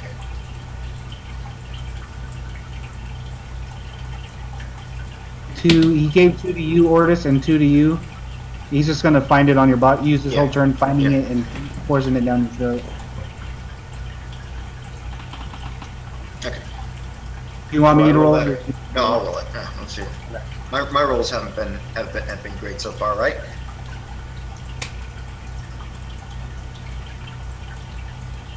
Yeah. Called I knew it. I knew it. I knew it. I knew that was gonna happen. I knew it. Lord. You're conscious. You're at least conscious. So it's actually your turn right now, Ortis. All right. So how rough does this dude look? Pretty beat up. He's cut and pierced. He's got wounds on him and he's bleeding. All right. Dancing sword goes after him. Does that hit?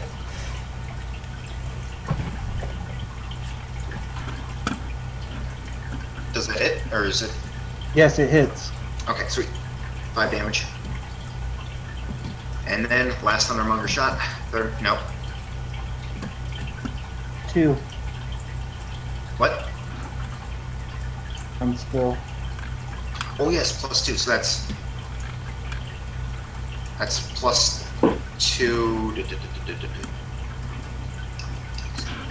So that's 15, I think. Oh. That's just It's- enough. Then acid. I'm gonna assume you stood up, but Yeah. with this shot, you dust, you shake off a little bit of that frost that was on you. All right. With that last shot and the sword now slinging out towards him, I'm gonna say that the sword quickly does that flinging spin like it was thrown, cuts him in the arm and kind of pushes him back a little bit. And as he's getting up, I bloodily just kind of point the gun straight at him, and just kind of close my eyes and fire, just blowing his brains out across the bridge. Your eyes, you get a perfect headshot right between the eyes, and his brain splatter across into that tunnel where you guys those Drow. His brain is splattered, dead. We're out of initiative. All right. That's good. After that, I'm just gonna kind of fall down on the bridge and say, I need a break. Well, as you guys take a second to relax, you can see that there's a crowd coming at this Balder, that dwarf, who revealed himself to be a Drow archmage. There's people walking towards you, dwarves. I'm just laying back on the ground. Just kind of groaning in agony and now. Gonna tell, or is gonna feed Horrendous a potion, get him back up. Alright. I'll just go ahead and roll that. Standard 2 deal. 1s. Okay. Wait a second. I have an attack macro for that too. Damn it. Mm-hmm. I could have just done this the entire time. And as soon as Horrendous gets up, he's gonna down the one he had on him. You guys want? Kuroda's gonna search the body, and he tells you, "Hey, there's this note on him. You want me to read it to you guys?" I just put my thumb up. Do it. Oh, I hate mind control. He says it's in Draconic. Huh. You are charged with the incredibly important task of disrupting the Southland's economy. As you know, almost all of the banking is conducted through the Demon Hands and the Silver Hands. You will be rewarded once our plan is executed with the lands you desire, as well as being placed as the head of Black Shrouds University, as agreed upon. Has been dispatched to the land of House Phoenix to do what he does best, and thus will be aided as requested. To me of your progress. Do not fail me in this task, or Peter von Redmount talk with you. And then it's signed HK. Alright, I sit up. House Phoenix. House Phoenix is Dol Omgrad, the Elvish lands. It was like Peter von Redmount? Is that must be the real name of Waywatcher? Yeah.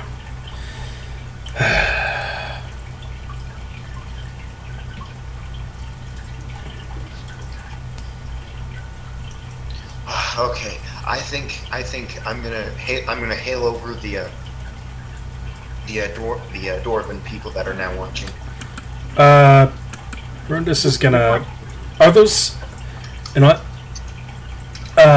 While he's doing that, I'm gonna take a look at those robes. Make an investigation check. 11.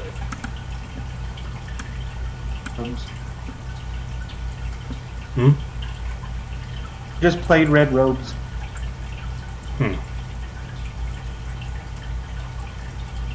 Fuck it, taking them anyway. They're nice. They're probably worth some money, but Nice red robes. Trophy.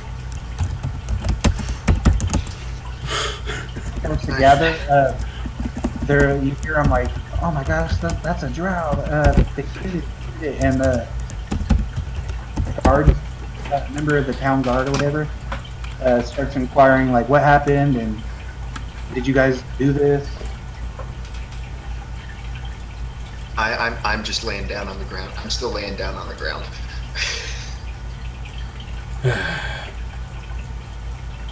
If you must know, this.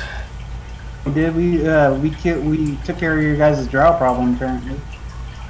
Yeah. Town's guard is like, "Oh, King Grimax will about this. He want to meet you guys." He says you guys can either come with him willingly, or I think we'll go willingly. We're quite tired. I go, I'm in no mood to fight. And then I just kind of get up and just saunter, limp over. You know what? I've had my fair share. Rundus is, more and more of the town's guard come and they kind of secure the scene and push people away. And then a couple of the guards, they're holding these hand axes and a shield, and they're walking you guys there, and a lot of those weird looks from the dwarves, the citizens or whatever.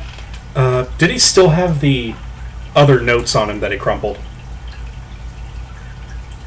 It was on the ground. Okay, yeah, Harundus will recover those and smooth them out as they walk. And he walks through, and he walks you through the town, over these bridges. You get to see more of the town, and a little bit of the panic. It's not like there's a full-on riot or anything, but you can see that people are around a little bit down on the floor level. You guys look up, and there's people watching you from the other bridges that are higher than you guys, and you guys are passing through like business districts, and people are hiding their kids away from you guys and stuff like that. But eventually you guys come to the center of that huge chamber where the Anandor is.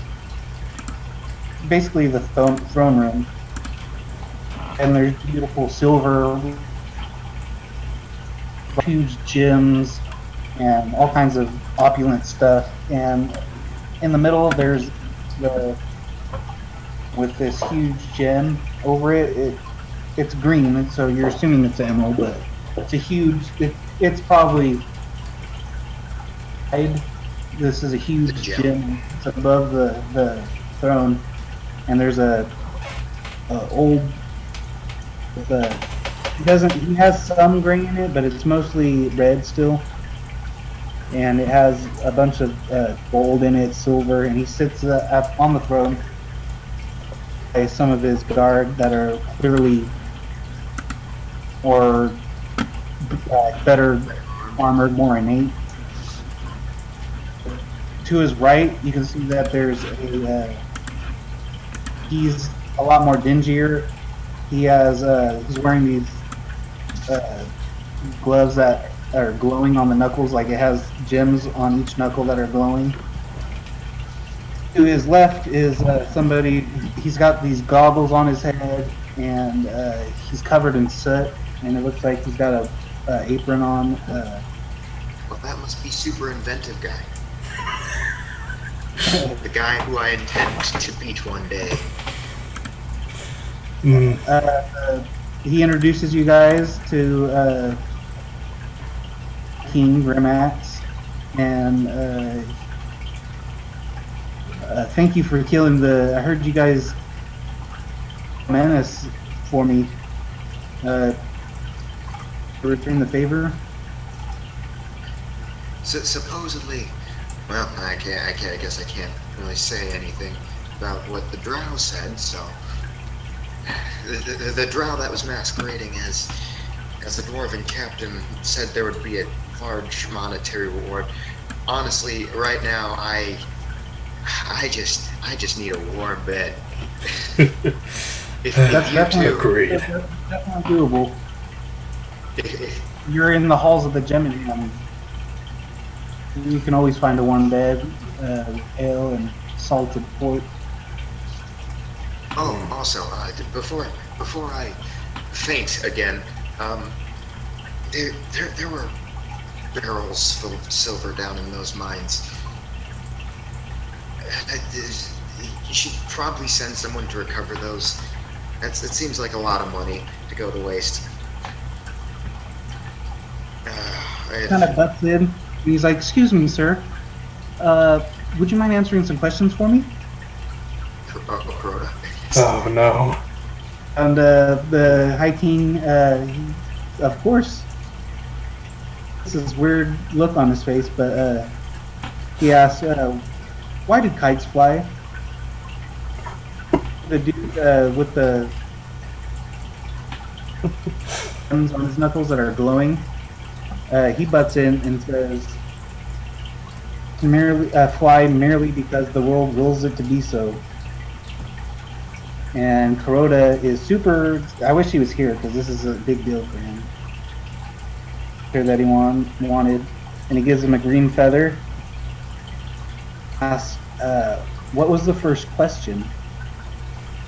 And the guy that answered him to, and then he whispers something to. You guys want to try to discern what he said? You can, but. Rundus is just kind of like, what is he doing? And I guess I'll roll perception for that. Oh no, I'm definitely rolling perception. This madness has been going on for too long. I need to know. I don't think we're gonna find out. It's low.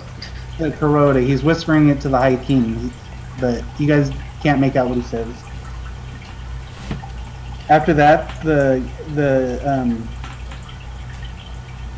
king changes his attitude immediately. He was really cordial with you guys, appreciative, and suddenly his changes his eyebrow a little bit, and this is Kuroda being a necromancer. Basically scolds him. He's like, my advisor tells me that you dabbling in necrotic Frodo's like, yeah, a little bit. Didn't know what's wrong with that. Ramax tells him it's illegal to practice that magic in the Southlands. He's taken the oath to kill and root it out when it happens. And he says, but because of what you guys have done for not just his homeland, but for all of the Southlands, to look past it this time. And he looks to you, Horrendous, Horrendous, and says, as for the reward, I have two things I could offer you. I could either give you guys a sizable amount of silver, or I can give you something probably a little adventurous. You guys might be able to get a little bit more.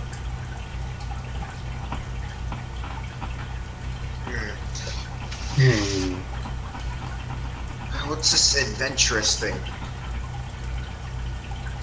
This Says that he can give you guys something to help you in your adventures, or gold. I mean,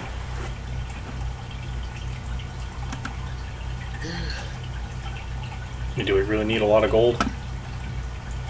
I mean, I kind of do, but that's a different story. I mean, if it's something to help us deal with the Way Watcher. He says this is Heldenhammer Blackfoot. He's the runesmith for. He can inscribe one of your weapons or armor with a rune to improve it. He tells you that this is you've surely heard of him. He's the best inventor in all of the world. Yep. And I see that you have actually at least some sort of variation of it on your back there. And I was like, wait a second. You mean this was? Oh no. And then I'm just gonna kind of pull out a bunch of my notes. It's like I'm gonna look a little nuts here for a minute, and I'm just gonna kind of flip it out and show my designs on the notes, like just kind of on the floor. Should take up a small little thing. I drew up this. Yeah, Sludgefinger looks pretty impressed, and he tells you improvement off of what he invented. But he invented, apparently, he tells you, you don't know how true it is or not, but he claims to have invented like gun like 100 years ago. Oh. Definitely improved upon it. But he said he just came up with with something new, and he seeing your notes, it gets him excited about his notes. He pulls out something for you, and after a minute or two of looking it over, it's basically a way to make your gun shoot faster, to make it like an automatic. Okay. Well, the problem isn't so much that it's not never mind. I'm just gonna say, so that's that rune scribe though. I've got some of my own ideas on how to improve my. Okay, the guy he introduced as runesmith Heldenhammer Yeah. Blackfoot. He tells you, well, it doesn't have to be your weapon. I can do his shield. I can do the necromancer's dagger. I can put a rune on anything.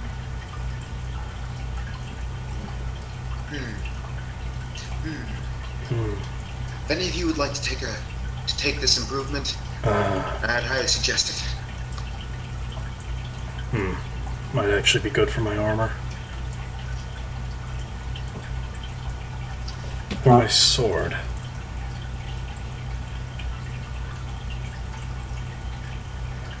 And then, of course, everyone just stops for a second. He's like, wait a minute. And he's going to pull out the wrapped dragon breath organ to make sure it's still in good shape. Because he's kept it wrapped in dragon hide. What are you planning on doing with that? I want to know what it could be made into. Oh no, we'll take care of that in Black Shroud. He tells you he's not a leather worker or anything like that. He's a runesmith. Oh no, like he will show the actual breath organ.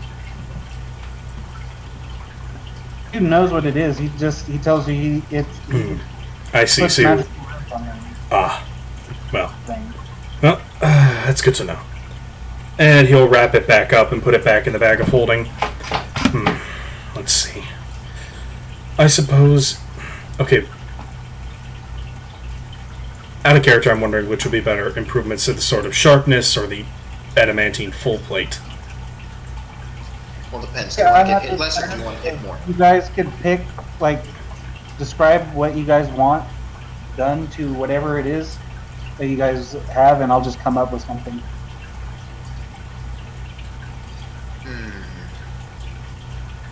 I'm gonna say I like my gun the way it is. Well, not the way it is, but I'm going to leave it my design, if you know what I mean. Ask if he could do something to his dagger. He says he wants to add some sort of like acid damage to his dagger, and he says, "Yeah, I could do that." All right. So Herodis is going to pull out the sword of sharpness, turn it over a bit. I've been having a really hard time hitting things with this. Think you can make it more accurate? Make it more accurate? Yeah, I could do that. Because it served me well when it has hit, it's just that I've had a really hard time hitting things. Do you guys all agree to that? I agree to it. Up this little mallet, and he takes your sword, and you can see he takes out a chisel and onto it, and a +1 to hit. Okay. Just to hit. Okay. Sort of sharp accuracy. Okay. See, as soon as you pick it up, glow with this white light. Huh. Interesting.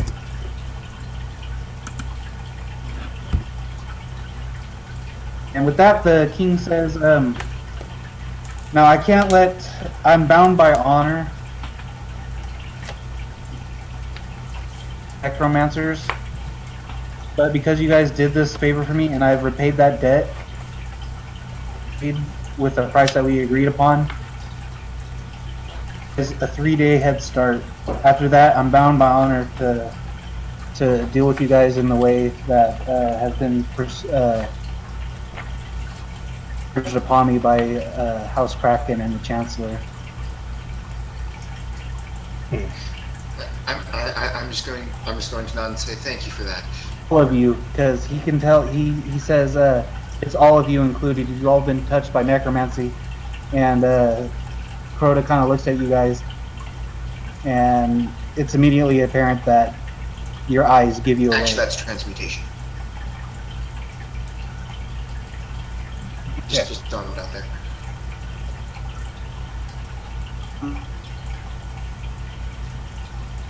This transmutation. Then never mind. Transmutation. I fucked that up. All right. Well, I was like, well, All of that.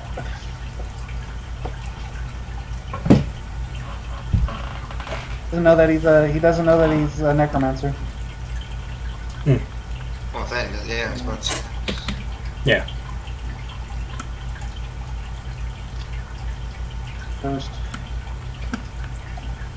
That he says you guys he can lead you guys to the entrance that they have to Oakendale. It's probably a 4-day trek to Oakendale. But he can get you as close as he can. We'll need to restock on food. Yeah, we're gonna quick restock on food. You guys spend however long you want to buy anything you guys want. Alright, Alright, I can't do anything with it yet, so. Yeah, I'm gonna hold on to my money since I'm waiting on it.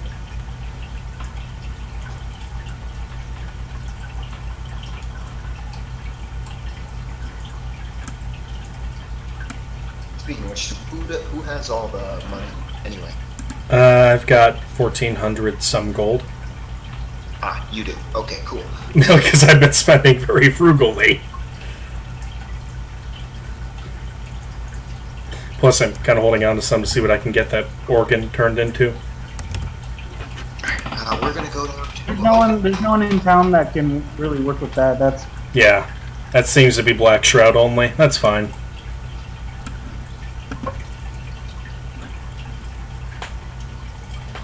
Well, so wait. There's supposedly a teleporter somewhere in maybe or where was the teleportation sigil? told you that there's the teleportation circles are in Black Shroud. There's one in Castle Thorn, Oakendale. There is one in Chancellor's Landing. Alright.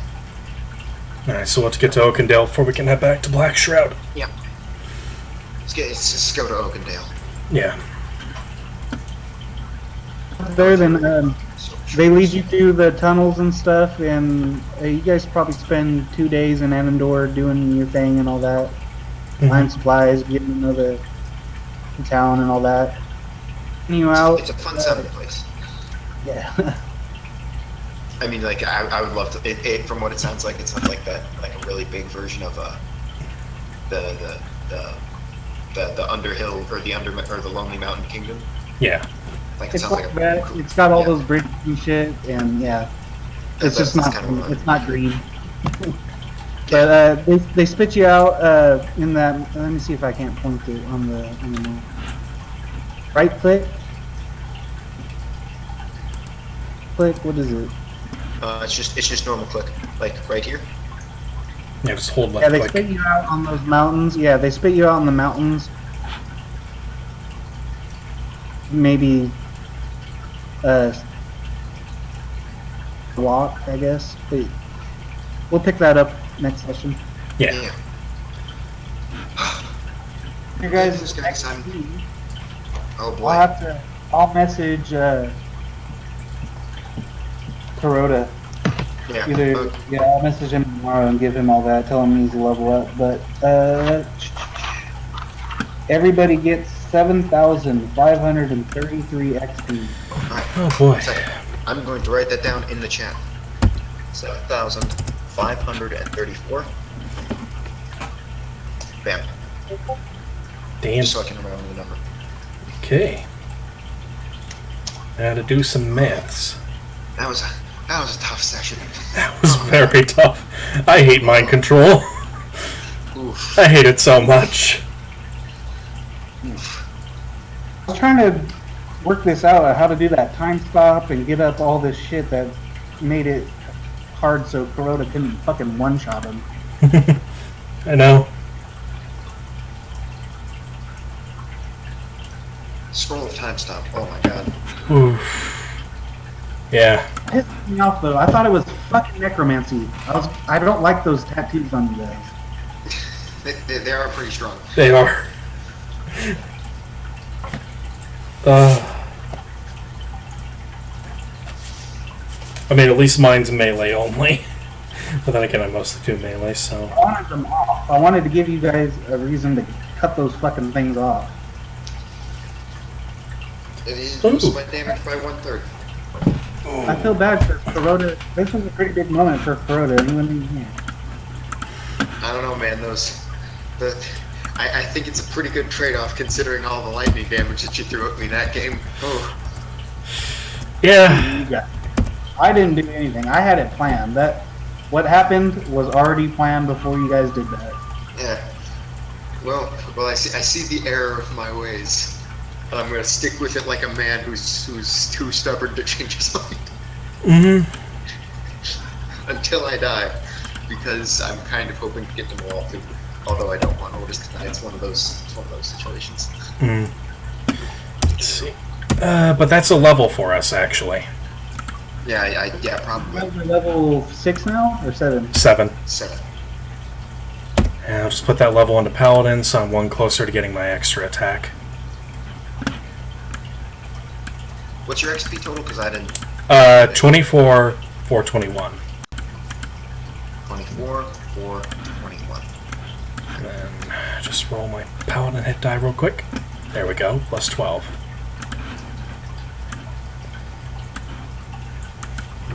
So, 59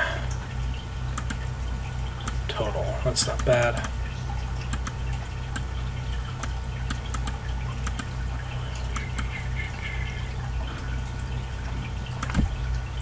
Oh god, I have 3rd level spell slots. But no 3rd level spells yet. A5.